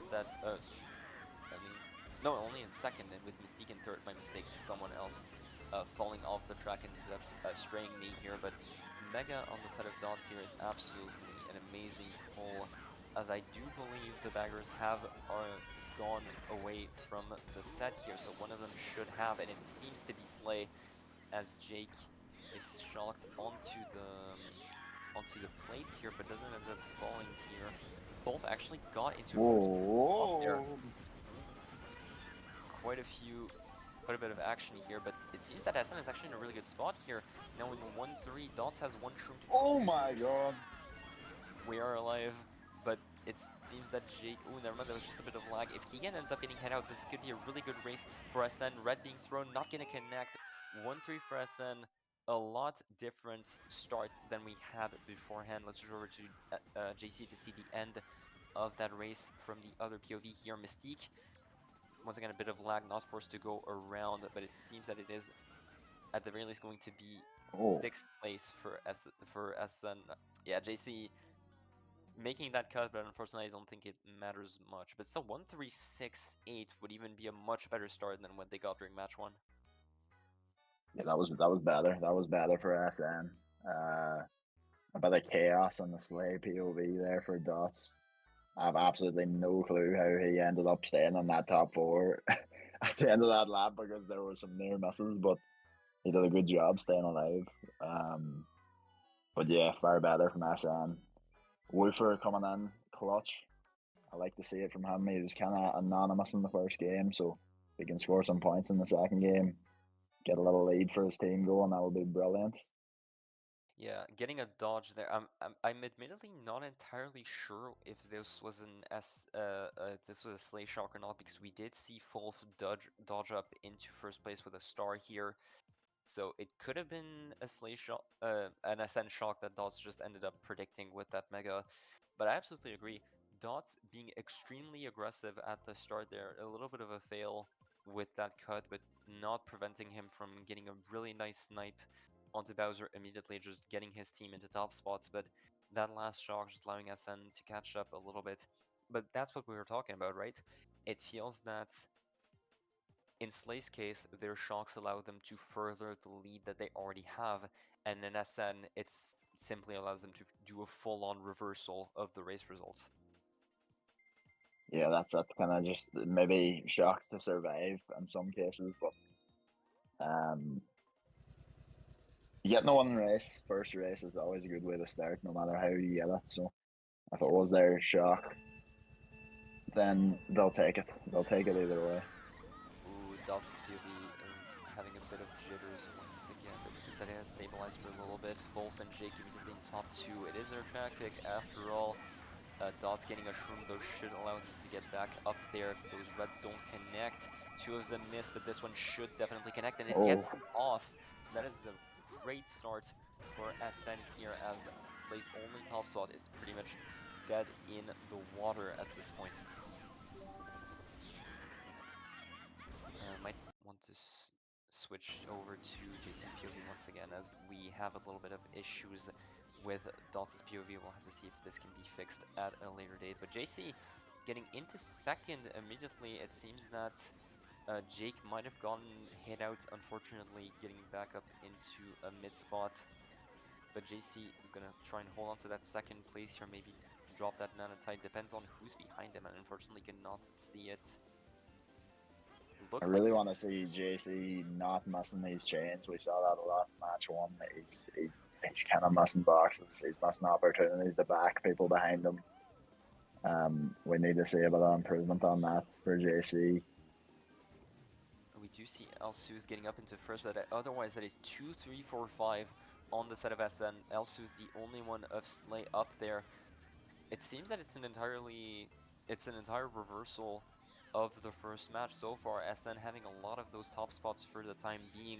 JC should absolutely bag with those triple reds, not bag, rather schlag with those triple reds at least a little bit here, getting his 2-3 for a little bit of leeway. Oh, Elsooth actually ended up getting hit out, so that is going to be top 3 on the side of SN here, as actually JC with that Mega is going to schlag a little bit more. We did see a blue coming out. Unfortunately, Bowser 498 going to be hit out, but that should be a top 3 on the side of SN. We're going forward a little bit, unfortunately, as Dots actually dodges in a really big top spot here in a star. Volley pulling that shock at the perfect time at Slay finally getting a dodge of a full-on reversal dodge of their own. Jake stays in the top spots, though. That red is going to skip. Bowser going for Jake. Not what you want to see. That should end up breaking. That's top 2 for SN, unless there's a really big fail at the end. And it doesn't seem to be. SN, even with that shock, getting top 2-4 out of that race. That is a lot better from SN. That is what they were missing in the first war. Jake being so far ahead, the shock was unimpactful. Dots maybe missed the chain. I don't know what if he just used the start at a random point maybe to avoid the other team predicting the shock, but I think he ended up no, I don't. I do think that was a slight shock. I think he just ended up missing the chain on the ramp, as those boxes are kind of spread apart in a weird way. So sometimes you can just end up getting in between them without realizing. So yeah, unfortunately, Dots was not able to stay up there. Bowser taking the cut right after shock, and we do get a top 2-4-7 brilliant. on the side of SN. And not only are they getting into a proper lead for the first time in those two matches, but they're breaking into double digits now, so a lot better of a look for SN here, as Slay's Shock was not able to really break into those top slots as easily, though I do think that if Dots got a pretty decent chain in... No, granted, I do think he was simply in third, so he just didn't end up getting a really good item. He dodged in third with that star, so there's a very Wow. high chance that he just didn't get anything valuable.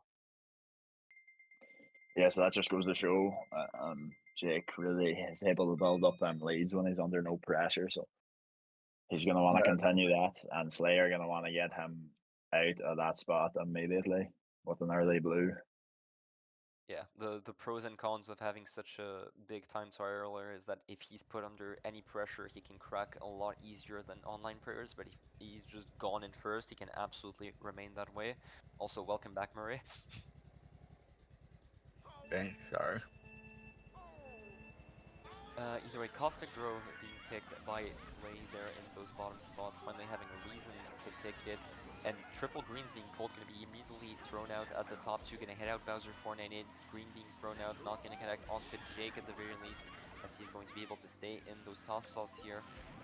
But yeah, Jake once again going to have to stay at that top spots for SN for the time being.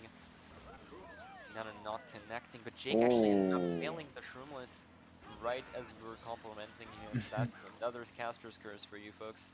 And Slay Yeah. now in top two. To be Really fair, good driving from Dots. I kind of don't like that Sherman's as well. If I'm being honest, the first one. Yeah, the Shroomless is kind of weird. Yeah, if you hop just a little bit too early, you can absolutely end up screwing yourself. But Wolf actually Yeah. getting into second here. Great TC pass by JC here. A little bit of a TC battle. And Dots actually ends up Yeah, he passing it passing back it. to JC. Yeah. Makes them both lose a ton of time, but JC loses a lot more in the end, but that does allow some SN members to get back up here. We see Bowser 498, we see Jake in 3 of 4 at this point, and Mystique in 6. If they're able to take Shroom Cut, they could break into that top 2, we'll have to see, but that top 2, as you can see on the minimap, is pretty far gone already. Taking the Shroom Cut here, Bowser does take the Shroom Cut, but Jake doesn't. Bowser breaking into top into third here, but actually that is fourth and second, never mind, so SN is a really good spot. Great snipe by Jake as well. 2-3-4. 2-3, no, 2-3-5. 2-3-5 since Mystique did Shroom up. Yeah. Exactly. And 2-2-5-8 it seems, as unfortunately the last member of Slay cannot quite keep up. Yeah, JC, oh never mind, that's Jake in 8. What the? Where did Jake die? I mean, he did fail lap 1. I don't think he had a chance to get back up there since then. I do believe we saw him in a top spot before. No, we saw him in 4th at the start of lap 3. I wonder what happened here. But yeah, another TC by Dots does mean that he's going to stay in 8th here. As let's switch over to JC's POV for the end, but I don't believe that it's going to give us that much more. We do see Keegan and Mystique in 4-5. So actually with Dots in 8, that looks like another decent race for JC. It entirely depends on whether Bowser and Fulf were able to break into first, or if they just remained in 2-3, 2-3, 6, 7, or 1, or either way, we'll have to see what happened in top 3 here. That's 6, 7. Doesn't look like the best of race, but granted, now that they're in the lead, it's clearly not as bad as it would have been last match. Whoever created that track needs to be exterminated because it is terrible. that's a strong opinion being thrown out. But either way, Yeah, actually, SN. you saying that in public, bro. Either way, SN actually in top Top 2 two. with Fulf and Bowser breaking ahead of Mystique on his signature track here. So great play by SN overall. Just getting back into the lead after unfortunately missing Jake missing that Shroomless at the start. Maybe not a track he's as comfortable with, but that is now 3 races that are winning in a row for SN as they're up 25. Are we just going to see a mirror of the first match simply in SN's way? To be honest, I think that I know that wasn't SN's best race, but like due to the fact that they still got a winning race to like trying to extend their lead, I'll say that's a pretty fair bet, in my opinion. Yeah, absolutely. And we are going to see Obstagoon's Palace here, switch over POVs. Obstagoon's Palace, as we are going to look at Dot's POV at the start. He is stuck in the back for a little bit, but an Obstagoon with the starting Shroom Cut, you can absolutely get back up there. But given the fact that Jake has had BKT on this at one point, I do believe, I do expect him to see I do expect to see him in the top spots quite a bit here on such a big running track as Obstagoon tends to be. As soon as he gets into the lead, that is.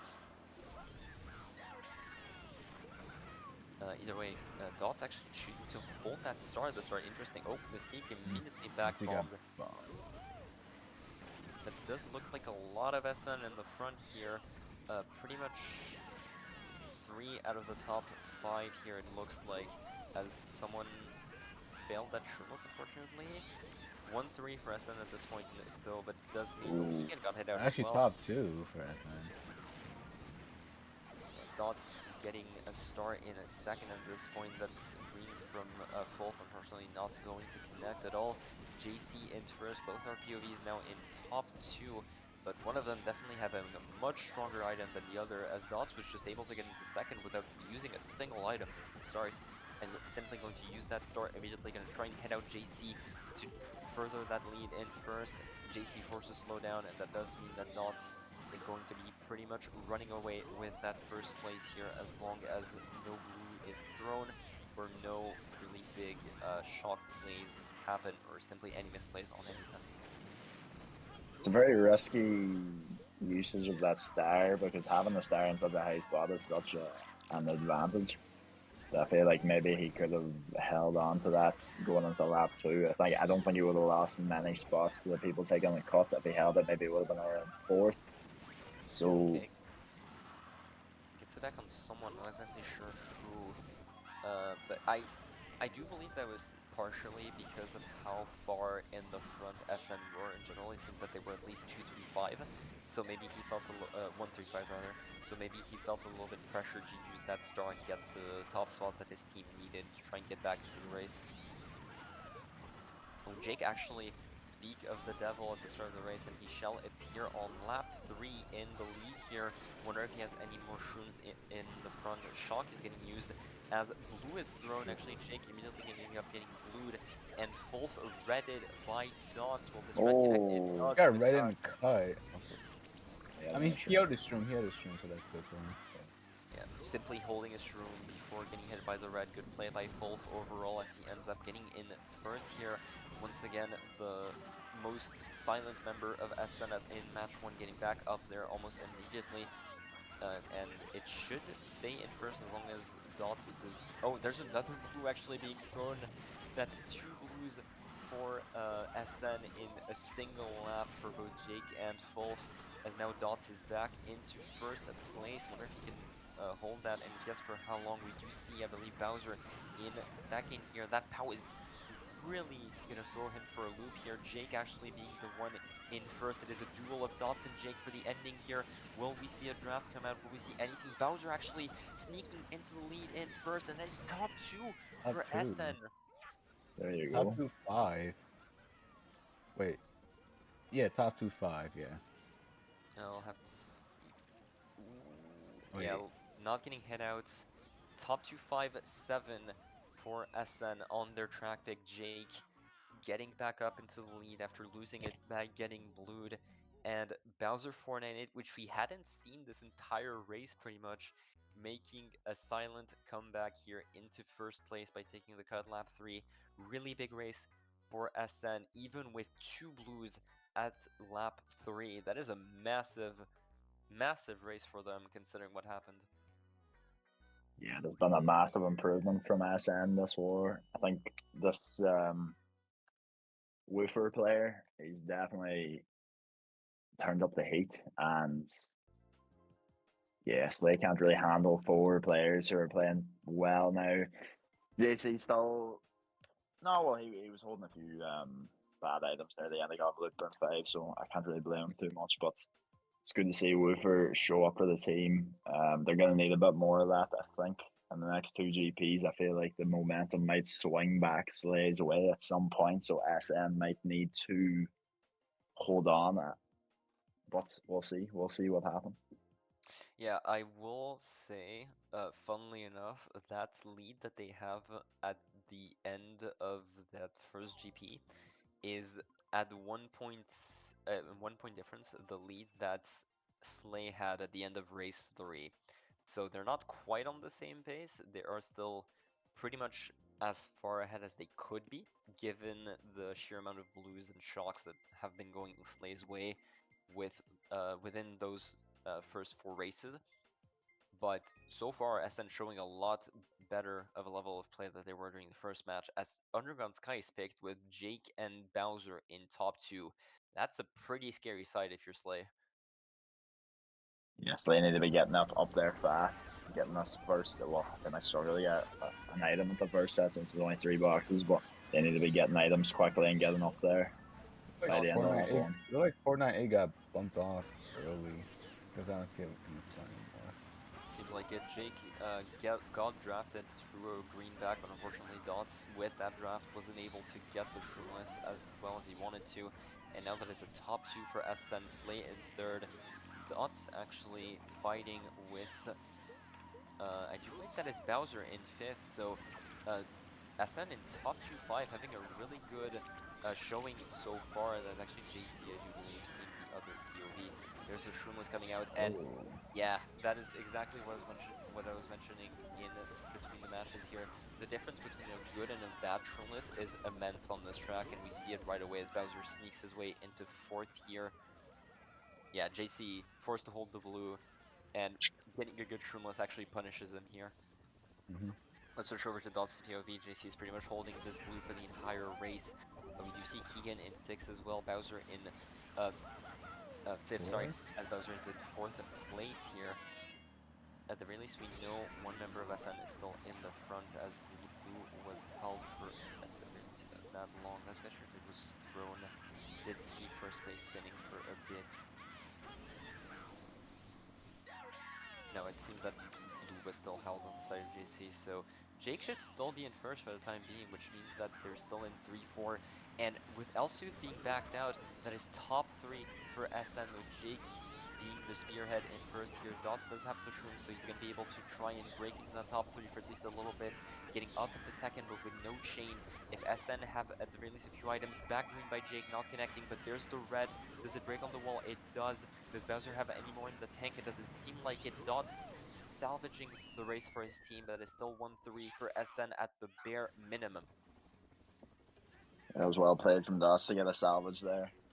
He was kind of alone amongst a crowd of SN players, so yes, they have really lost their momentum in this match. They don't seem as coordinated. They don't seem as aggressive in the top spots. I think Jake and Bowser are doing a great job.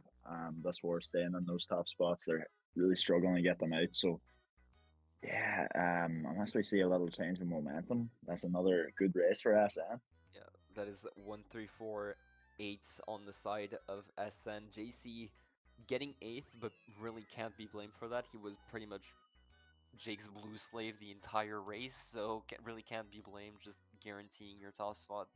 Especially given the fact that you're in the lead, there's no reason to really make any risky plays. But yeah, Jake absolutely turning up the heat here as well, pretty much in the front every single race and holding this top spot this time, which is the most important part. But yeah, now up 47 as we're approaching the halfway point of the war. Both of these teams seem really momentum based. SN managed to get that momentum at the end of the last war and just absolutely carrying it into this one, and they're absolutely not letting off the gas. Up almost 50 points as we're going into the sixth race. Do you think that it's now or never for Slay? Not yet. Not yet. They have plenty of time. They need just to get a winning race here. I don't think they've won a race this war yet, so they really need to just get a winning race and stop this bleeding at the moment. You would Yeah, be correct. even though they're down 50 going to race 6, like they still have time to catch up, but like they just need to lock in. Yeah, That's all I gotta say. yeah, we did see some really good flashes of brilliance in the first match, so there's definitely a shot that they can come back here, but you're absolutely correct, Dermo. The closest race that they had to winning was the very first one on Fort Francis that they only lost by 3. But aside from that, every single map was won by 5 or more at the very least. Actually, Jake, unfortunately, making a pretty poor Shroomless, but it only gives way for Bowser to get into first, actually, with Dots trying to follow behind him here in second. Maybe gonna try that Nana Snipe, and does seem to trail someone else as he is left itemless here with Bowser in first. Not backing those Nanas. Wonder if that maybe indicates that the rest of SN are close behind in 3-4. Nana Snipe up there, doesn't connect. Was close, it looks like, but SN definitely look like they're in the lead here in top two. Keegan Wow. fighting in that top 3, but Triple Shrooms could at the very least somewhat close the gap. And another blue for Jake as well. What is it, his third one of the war, it sounds like? Maybe more than that? Looks like that. But I yeah, mean, I haven't seen the first 2 races, so I'll say at least 3 boosts. yeah. I haven't Uh, seen. but Dots turning those triple shrooms into gap closers, into gap wideners here, as he's pretty much gonna be able to run away with the lead with the triple shrooms. Gonna be able to take the cuts on the next 2 laps and saving a last one for the next blue shell to come at the very least. So Dots should be in pretty good spot to win this, and I do believe Keegan is still in second right behind him. Yeah, this needs to be a good race for Slay here, the position they're in. The only thing that can stop Dots right now is a blue and a shock or a pow Yeah, at the worst Oh, that is a possible time. that was a devastating terrible pow. call for Dot. He is still in first though. It definitely looks like it's somewhat fine. But yeah, that POW absolutely horrendous for Dots. He pretty much lost the entire lead that he had going into this lap 3. Now pretty close to the rest of the pack. That green is thrown out, doesn't seem to connect into anyone. Pack is extremely close for Aquadrome stage at this point, and we know one of the baggers has shock, is yet to use it. Most likely Slay, otherwise it would have been used by SN going into this. We do see, I do believe that is Fulf in second, right behind Dots, as they're just going to try and hold on to this Nana for dear life, going to try and prevent Fulf from hitting him out near the end. There's a shock coming out at the end.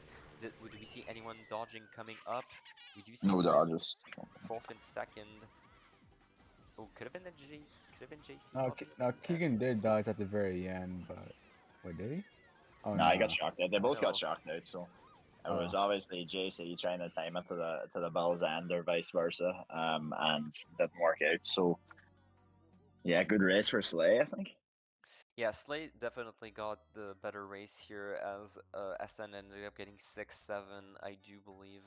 So Fulf somewhat salvaging a little bit in second, but overall definitely looks like a pretty good race for Slay. Yeah, 1, 3, 4, That's 5. what they need. that's really Lovely. good. Yeah, that blue at the start of lap 2 onto Jake and Bowser was absolutely devastating. I do believe it landed right as Jake was on the cut, so Bowser had really no way to dodge out of the way while still making the cut, so that just allowed Dots and Keegan to break into those top spots, and with the triple shrooms that Dots had just pulled, he was just able to stay in first and not let off the gas, so really good blue timing on Slay's end, and Jake just being an absolute blue magnet this war, it seems. Yeah, it's tough for Jake, but I suppose that's the curse of being too fast. You're going to get hit by plenty of blues. So, not a problem for me or Murray. We're never in first place. Nice little self-burn there. But yeah, that is a 17-point race for Slay now, as the lead is cut back to 30. Now being into the fabled 31-point range where you can theoretically swing the lead all the way in the other direction in just a single race. But is it likely to happen? We have seen a couple top fours, so it could very well happen as we go into the next map, which is going to be Gothic Castle, selected by Slay to try and keep those top spots here. Speaking of top spots, let's switch over to Dots here. It is likely that some drafts are going to come out, but seeing as they were 1 through 4, definitely not a problem for Slay here. If anything, I do expect Dots to keep a fairly standard line to try and maybe get Keegan into a top spot. Yeah, I really like this pick from Slay. I think this is a brilliant track for these spots. If they just get a few shrooms, maybe in them 4 or 5 boxes. Seems that Dots has kept his lead so far, not wanting to throw that green backwards for now. Wolf seems to have kept his spot in second, actually, for the time being. 2 greens to play around with for Dots here. Yes, Wolf is still in second. Green being thrown back after a swerve, not gonna connect, it looks like, as Dots is just gonna keep widening his lead with those backs. Gothic is absolutely a map that you can just run if you do that shroomless well, and it seems that Dots has done his homework here and is just going to remain in first for the time being. Absolutely, this is some lovely driving coming out here from Dots. He's obviously a man that's well versed with this track, so We do honestly, see Bolly go forward almost immediately, so it seems that he has gotten a shock really early on. So that could be really good for Slay there, as they're already in a really good spot. As we know, Slay is really good at using those shocks when they're already in the lead, simply to widen that gap at least a little bit more. I wonder if I didn't quite see if Wolf was still in second, though it could be something to look out for. Maybe a TS on his end there, maybe on this ramp, maybe later on, simply, I would assume much later on, to try and get maybe a top 2, top 3 out of this track. yeah, that fab's a little bit too early from Dots, but too visible when you're going up the spiral. So, um, Let's switch over. Perfect, thank you, Galden. Switching over to Jace's POV, try and get a bit more of a view of the mid pack at the beginning of lap 2 here. We do see Alsuth in third, so I do believe that SN are currently in 2-4 at the very least. That looks like a TC actually hitting him on. Oh, not entirely sure. Did I see that correctly? No, I must have not have. Anyway, Jake actually getting into third as well. So this looks like a pretty decent pack for SN so far in 2-3-5 if Fulf has managed to keep that second place the entire way, which I do believe that he has. We do see on our other POV that is going to come out later for us, but Fulf does stay in second, and Dot's actually getting blued there in the mid pack. Shock is going to come out, canceling that blue in. I do believe it. Actually, it doesn't cancel the blue. It comes a little bit later. Interesting, but it should it's a be Bill avoided. Dodge, I think. Yeah, should be a build dodge later on. Maybe from Mystique, we have not seen him at all this this race, so it could have been just a bill hold for the end there. We do see Elsuth and Dots as well in 3-4, so if it is Mystique in first there, it seems to be a pretty good race for Slay overall. Ooh. Right as I say this, a Slay member actually losing a bit of speed and getting caught up by Jake, so 2-4-5 actually for SN if it was Mystique in the front there, which it does look like with the rest of the pack. So pretty even race, even with that Slay Shock getting pretty delayed there. I'm surprised to not seen it earlier. We knew that Bolly got it really early, and it didn't cancel Dots's blue there. He could have maybe gotten a couple higher spots as that blue was properly cancelled. Yeah, a little bit more coordination needed by Slay that race. Even at the end, we saw a little bit of wheelie bumping between the two players. We needed to see a bit of spacing, especially on that ramp where bumps can be pretty detrimental. But listen, it's a winning race for Slay. That's what they need at the moment. 1-3. Didn't quite see what their bottom spots were, but I'm assuming it was a winning race by a small amount. So It was um, indeed a winning race by 5, so winning race by small amounts, chipping away at that lead here as SN remain in the lead, but definitely not a mirror of that first match here as Slayer slowly but surely making their way back up, and we still have 5 races to play around with. yeah, SN need to be resilient now. That's that phase of the war I was talking about earlier. It's going to turn on its head. They need to be a bit stronger than they were in the match one. I think they definitely will be. Woofer, or what do you call him? Fulf? Is that his Fulf. name? Fulf, Fulf. yes. Fulf. He's been a lot better this war. He's been probably the best player on SN's team. Jake's just doing his job. Bowser's doing a little bit better as well. So, um, yeah, we just need to see a better resilience here. And White Garden is going to come out as Mystique got in first, so pretty expected track pick there. The quintessential Daisy track pick. If you've ever played against SB, you know that all too well. But either way, uh, Dot's going to try and bag a little bit, trying maybe snag an early bill for his bagger there. Going to get a golden instead. But yeah, I do fully expect Mystique take a close look at that mini map. I do expect that Daisy to remain in first pretty much the entire way. We see a lot of SN in the back already in 7th and 8th as Dots shrooms up into 6th place here, getting close to Keegan and Elsuth. So Slay in 1-4-5-6 so far, and that golden will allow Dots to join that top 3 most likely here, zooming into that shroom cut there. That is now top 3 for Slay on what is a really strong running track as well. Yeah, this is dangerous for SN. It's going to be really hard to break these spots without the shock or a blue. Dots just needs to keep some back spamming. If Keegan has some items, they may try and coordinate a little bit and get some double backs. I don't really see that coming out right now. So Seeing as I'm Keegan most feeling has, Keegan had the shroom since Mystique allowed him to pass. yeah, absolutely. Definitely looks like it at the very least. And we just simply choose to use it in the cuts? Interesting.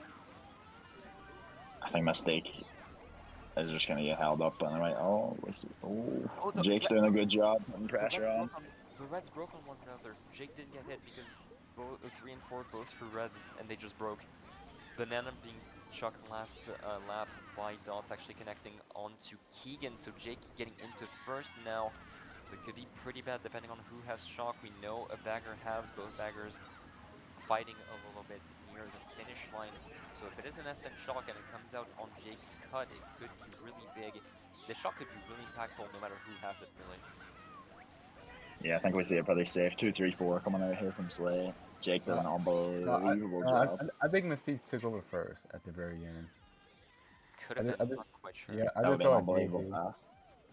I saw a Daisy passing by, so It could be simply lag. We'll have to see on the result screen. But yeah, it was a really late Slay shock.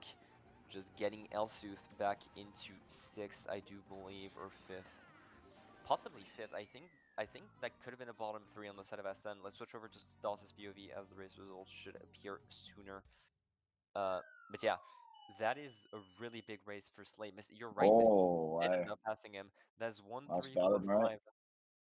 And I do think Slay are extremely close to picking the lead back up exactly 6 points away as we go into the last GP. Slay has completely turned the momentum of this war back into their favor. This is brilliant from Slay. They're playing like they were in the first match. JC, listen, he needs to get out of these bottom spots. I think he's a great player when he gets into these mid kind of pack interactions. He's not being seen. He got about 3 bills that race and still ended up getting eighth. So we need to see more from JC here. Jake did a really good job putting pressure on that race. Although I'm not quite sure how he lost first. He might have had maybe a banana on the top path, but I think yeah, Mystique simply took uh like, I think one went into bottom path and one went into top path. I think Jake went into bottom path, and that bottom path on Funky no, is a lot slower. no. Actually, Jake took the top half at the Oh, end. never Yeah, mind. Like it could say same answer really. That bottom path can be yeah. taken a lot tighter on Daisy, so Daisy just gains time on that last corner no matter what. Yep. And now I see Dermo's favorite track, Climate Yeah. Cataclysm. Yeah, we're Whoever made we're this trash. Oh my lord! Don't get me we're not started. gonna mention what it was originally called by Dermo when the track came out. I swearing allowed on stream. I'm not sure. Let's prevent it. Let's prevent it. Let's not get into any hot water. But Dots And I immediately think getting guys might go sure. for a two-shroom cut. And he And makes it. he does make it. The lag preventing us from really enjoying that cut, making it the worst parts. But SN immediately getting into top 2 here. I assume Jake also took that 2 shroomer, seeing how far ahead he is by this point. But yeah, SN immediately getting back up there, and Fulf actually also getting into 3rd. So top 3 for SN, and with a pretty decent lead. If any of them, oh, I was about to say have any remaining shrooms, but Dots, if he makes that 2 shroomer back onto the 2nd lap, that could allow him to instantly break that top 3. Hmm. And with SN being top 3, we see JC holding the star in 7th. Yeah, on our other POV, we do see that. Wow, one bagger did go for the bagging strat. I'm not sure who it is. Oh, Fulf has triple shrooms as well, and Fulf actually did make it, so Dot's not getting a free first out of this, as he does take the faster route for now. Fulf gonna have to hold it. A great POW by That's a good Slay as pal. well. Doesn't POW him off, but that does allow Dots to hold on to that shroom and should get into first by the end of the second lap here. That red not connecting, forced a shroom away, try and keep some distance from Jake here, as he doesn't want to get red immediately, but that fib is going to be his undoing. That should be back into top 2 for SN at the very least. That is Bowser, actually, not Jake, connecting that red, as Fulf and Bowser are going to try and hold the fort in top 2 for the time being. Still not sure who is in the back here. It looks like it's Gwyn actually that made that bagging strat, but Bolly is going forward, so either he knows that Bowser already has the shot, and he does. That red connecting!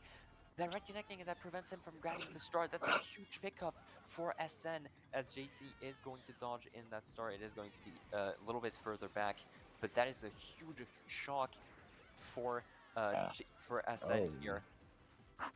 That is top 3 pretty much guaranteed for SN at this point, as all of Slay were prevented from taking the cut here, and we do see it. Dots is pretty much gone in 8th at this point. Ooh, we did see Jake fall off, it seems, but the rest of SN are all into top 3, so it is a really good race for SN regardless. Right as Slay picked their momentum back up, SN getting the worst Climate Cataclysm pick and immediately firing back with a great race of their own. Really good shock. Fulf making that cut, 2 out of 2. Jake unfortunately failing a little bit at the end, but Bowser and Fulf being the spearheads that the team needed on this track, that you expect to be more of a backing track, but with Fulf making that cut on lap 2, it just allowed him to stay in first. And really, on that track, if you're allowed to stay in first, especially with such a good shock, you are just able to absolutely run away with it. But I will mention Bolly trying to drop that star at the start of lap 3 here, and Jake shock reading Dots here and allowing JC to just snag that star right under his nose and preventing him from breaking into that top 3.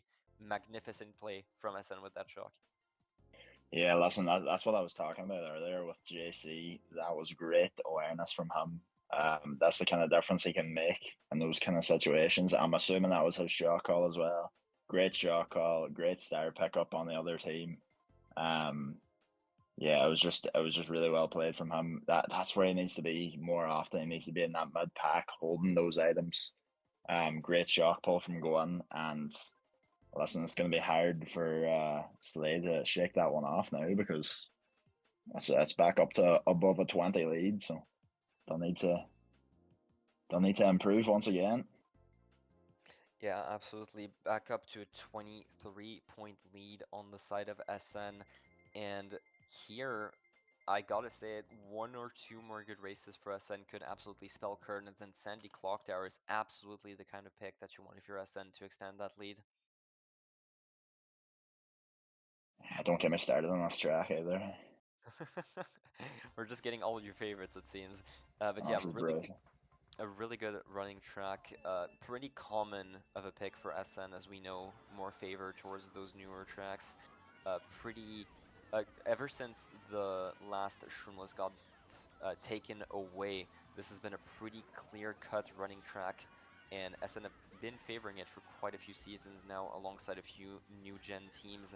JC immediately getting into first here, taking a much tighter line than Fulf, maybe getting a little bit of bad landing here, but JC should just remain in first for the time being, and unfortunately, our other POV dots is pretty much gone in the back here, so our POVs at opposite ends of the track at this point. We're going to follow along with JC for the time being.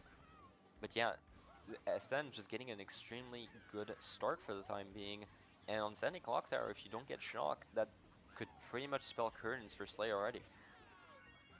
Yeah, this is brilliant driving from JC. I'm kind of admiring what's going on here, Do you see despite Bowser? how boring this track I is. see But Bowser and Fulf behind him. Let's switch over POVs to Dots here, as we do see him get back up into a proper mid spot here. That is top 4, actually, for SN. We know that JC stays in first, so Jake going to try and hold the fort a little bit with the triple reds, but that Mega afterwards is going to allow Dots to break into the top 4. JC either getting hit or simply blued. Unfortunately, he did not quite see it. It does seem to be blue. We did see it on other POV, but forced to concede as Dots is holding that one more red that is going to be targeting Bowser 498 and Fulf into that top 2, that dynamic duo that we saw last race. Will it hold? Shock is going to come out extremely late. It does get onto Dots into the set, so it should be a Slay Shock, but that fib is not going to be enough to really break into the top slots here. Pow at the end. Top 2 for SN. We do see Keegan getting 4th here, but it looks like SN getting another pretty good race here, as JC should hold on to the 5th, so that's at the very least top 2-5, and Jake getting 7th, top 2-5-7. Another pretty big race for SN, regardless of that Slay Shock. yeah, good salvage for Slay actually. With that shock, it was pretty unfortunate. I didn't get something maybe a bit more usable in third, but getting 3-4 out of that's not too shabby really. Because yeah, that track is It's tough to come what's back from. It's tough to come back on it, that's for certain. it really is. Yeah, it's a lot of wheelie and a lot of just aimless driving, no tricks on it. It's such a yeah, that's a terrible track. Hey, but listen, that's good driving from SN to stick in them top 2 spots. Wolf once again kind of impressing me a lot this war. For a Yeah, guy that was not showing up at all in the match 1, he has been really the main man in match 2. Yeah, I was actually on 60 pace going into this last GP. SN now 36 points ahead as we go into the second to last race. So if SN get a good race here, it's curtains and they get their revenge onto the first compared to the first match here. They've been playing a lot more consistently in the front. It has been showing. Bowser, Fulf, Jake taking turns at the front of the pack. JC definitely more of a mid-pack player, but has been getting a bit of impact there, eating his first blue unfortunately on this map and forcing that 3-4, as we do see that second to last pick is going to be banished. Keep switch over POVs really quickly. Banished keep, one of my favorite tracks in the pack, as Dermo probably knows. But yeah, extremely good running track if you're able to just land all the strats. And I know Fulf and Bowser's fellow newer gen CT players are most likely able to do so. And we're gonna have to see if they can manage to hold on to the front here. We know that the start of this track can be pretty chaotic. It seems that actually Fulva decided either to go around to leave Bowser some space or simply ended up failing. JC getting into third, gonna have to dodge that red from Dodson. It is dodged. SN gonna keep that top 2 as we get into the second half of this first lap. A really good driving here being shown by all players. I think the turn in momentum in this war has been kind of caused by how well JC has been playing these last 2 or 3 races. I think he was kind of the missing piece. Um, and now that he's showing up, it's going to be kind of hard to stop. Oh, good backspam coming out there. Great Nana by Bowser 498 as Dots is forced back behind JC. That's green actually going to connect on his trail, so not gonna have any show for it, but that POW actually gets Bowser off the, doesn't get him off the track it seems, but absolutely hampers his driving quite a bit as JC is now into first place. A little bit of replay on that. Yeah, Bowser forced into the wall. Thank you, Galden, for the instant replay. But yeah, JC now the only one in the front, being trailed really closely by Keegan and Dots. And unfortunately, failing that Shroomless here means that Keegan and Dots are now back up into top two. A little bit of failing on the side of Dots, but really that's not clearly not as bad as it could have been. JC trailing close by. If he does have a Shroom, he should get back up into first place. And it does seem like, no, it doesn't seem like it, actually simply going into the bottom path, but with those triple greens, that red not going to connect onto Keegan. JC in a really tough spot here, as Dots is going to try and hit him out as hard as possible, try and get Keegan as much of a lead as he can. They need a big race coming out of this, and that start of lap 3 could absolutely be what they need, especially if they can hit out JC. Good POW, preventing Dots from using that Shroom here, keeping that second place regardless of what happens. No backs are going to be thrown out, a single green, but Dots is now without protection, so if a red comes out from JC, it could be absolutely disastrous on his end. Let's switch over to JC's POV, as Dots does have a little bit of lag. Bomb is absolutely what JC could need here. I would expect it to be thrown later, though. Oh, that is an aggressive throw, but it doesn't quite Yeah, work out. not one of his Mhm. better throws there. He's had a lot of good throws this war, but that was not one of his better ones. I think SN are gonna need a big shock if their bagger has it. Doesn't look like it. Dots, Keegan. Yeah, no, that is absolutely Slay having the shock. We know that Dots and Keegan did get top 2 this race for certain, but what does the rest of Slay end up getting with a late shock? SN could get absolutely rolled here, as we do see Jake dodging in a Mega at the very least, salvaging the That race was a a little bit. That was in that was top a four. play shock. Yeah, it was like a top 2-4 coming in Uh, slow. Indeed, that is top 2-4 for Slay. Definitely the map that they needed to try and mount a comeback in those last 2 races. But yeah, really unfortunate for JC being put under a lot of pressure and just missing that dirt Shroomless here. Definitely the least consistent one on this track in my opinion, and it really shows. Yeah, it looked like it there. It looked like something I would do. I sympathize. I do sympathize, but listen, good first frame dodge coming out from Jake there. That was good prediction. That was a top 3 for Slay if he didn't get that. So it's gonna make it an interesting last race here, and Yeah, they're see down what by happens. 19 right now, so Indeed, down by 19 into the last race. This last pick could absolutely decide everything. Let's just switch over POVs to Dots really quickly so we can see the track pick selection a little bit earlier. Oh, my. Okay, no, we're good, we're good. But yeah, N64 Warrior Stadium or Pipe Underworld, and N64 Warrior Stadium is going to be picked. Now, the funny part is that this turned from one of the strongest running tracks in the pack to probably one of the weirdest bagging tracks in the pack, but a pretty skill-based ones, seeing how tough the shortcuts can get. Yeah, I'm excited to see how this is played online because I've not seen much about this track. These teams obviously know what they're doing, so yeah. best of luck to both of them here. Yeah, Jake immediately challenging Dots for that top spot and actually passing him right at the start, but a little bit of bumping leads to Jake coming back there. We'll have to look back at it later from behind, as we do see JC following up close behind them. But yeah, you see a Jake, unfortunately, a Ooh. lot of bumping going around there. JC being forced into the latter half and not getting an item here is really bad, as we're coming up to the first big shroom cut of the track, and I do not believe there's a box beforehand. No, there isn't. Do we see anyone taking it? It does look like at least one member of SN. I do believe that is Bowser actually that ended up taking it and is trying to challenge Dots in the top spot.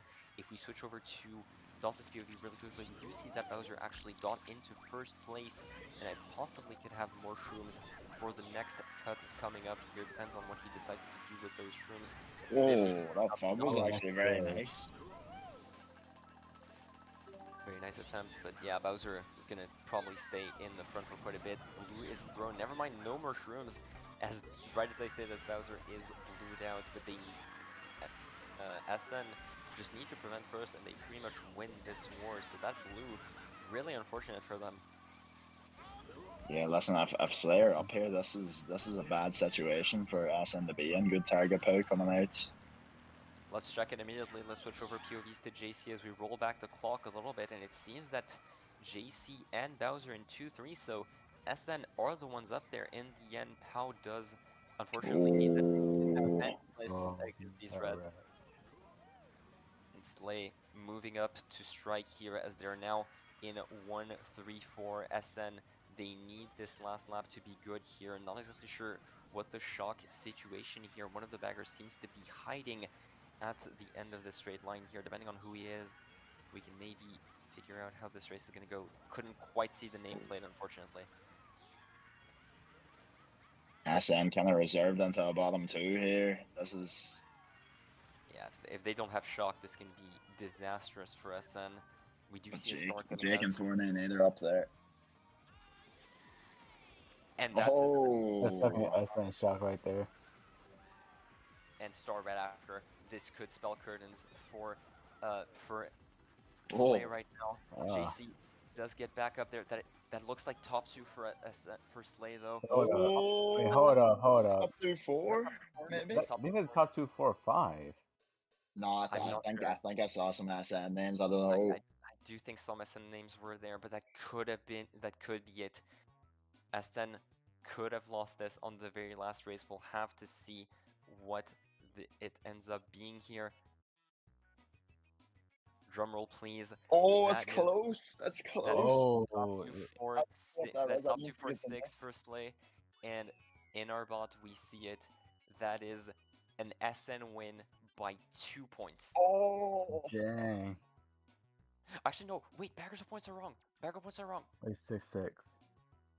It's 6-6. It's No, oh no. Essence still Okay, won. Essence still they, won. they win by 4. Okay, they win by 4 instead of 2. Okay, no, the bagger points were in favor of SN. Okay, I got stressed out. close call. But that is an SN win by 4 points. Definitely a lot closer than what Slay got. Slay did end up getting the bonus point at the very least, Yeah. but so Slay ended up being the winner for tonight's in the grand scheme of things. But it is 1-1. SN did get their comeback with that last shock on Warrior Stadium, definitely saving their bacon with JC getting third at the end there. I do believe Even that without even it, if it's cursed. like No, you go even if ahead. it's 1-1, like Slay still got the head-to-head advantage if they have to break a tie or something like that. Yeah, Yeah, no, I think Slay came away today looking like the better team. Nearly an insane comeback at the end. Really good Yeah. shock pull from Ballygowan to get the win there. I think that was a loss otherwise. So listen, Yeah, well played to SN to get I the also win. think Slay was a better team. I think SN were relying too much on their track picks to get pretty good races, in my opinion. Yeah, I agree with that. I definitely agree with that. I think the track pick problem needs to be sorted for them because they're really relying on these new tracks, and Slay were really putting pressure on them on some of these older tracks. Yeah. A little bit of improvement needed there for sure, but listen, some good performances match too. Bowser, he put the money where his mouth is. You know, he showed up a little bit. Wolf, he really showed up second match. Looking at some Rocket League now. Great game, by the we're way. just playing some Um, Rocket League in yeah. the middle of it. But either way, that like you said, yeah, just SN absolutely showing up a lot more. Fulf, especially the glow up from match one to match two needs to be studied. That was definitely pretty much an entirely different player that we saw on either of those matches. But yeah, unfortunately, Supernova's reputation as a little bit of track pick merchants in a way. Definitely not a reputation that that they shook off nearly as much as they maybe would like to so far. So yeah, great play by both teams regardless. 1-1. Slade do have the advantage in the head-to-head, but they're still the first seed for the time being. Granted, the season is far from over, but Slay definitely looked like the team to beat in this Division 3 so far. Well, Absolutely, yeah. I agree. Slay looked very solid there. wait, Good wait, recovery from aren't SN. aren't we going against them next week? Or Yeah, it's gonna be an easy one for us, Murray. wait, let's not get too cocky.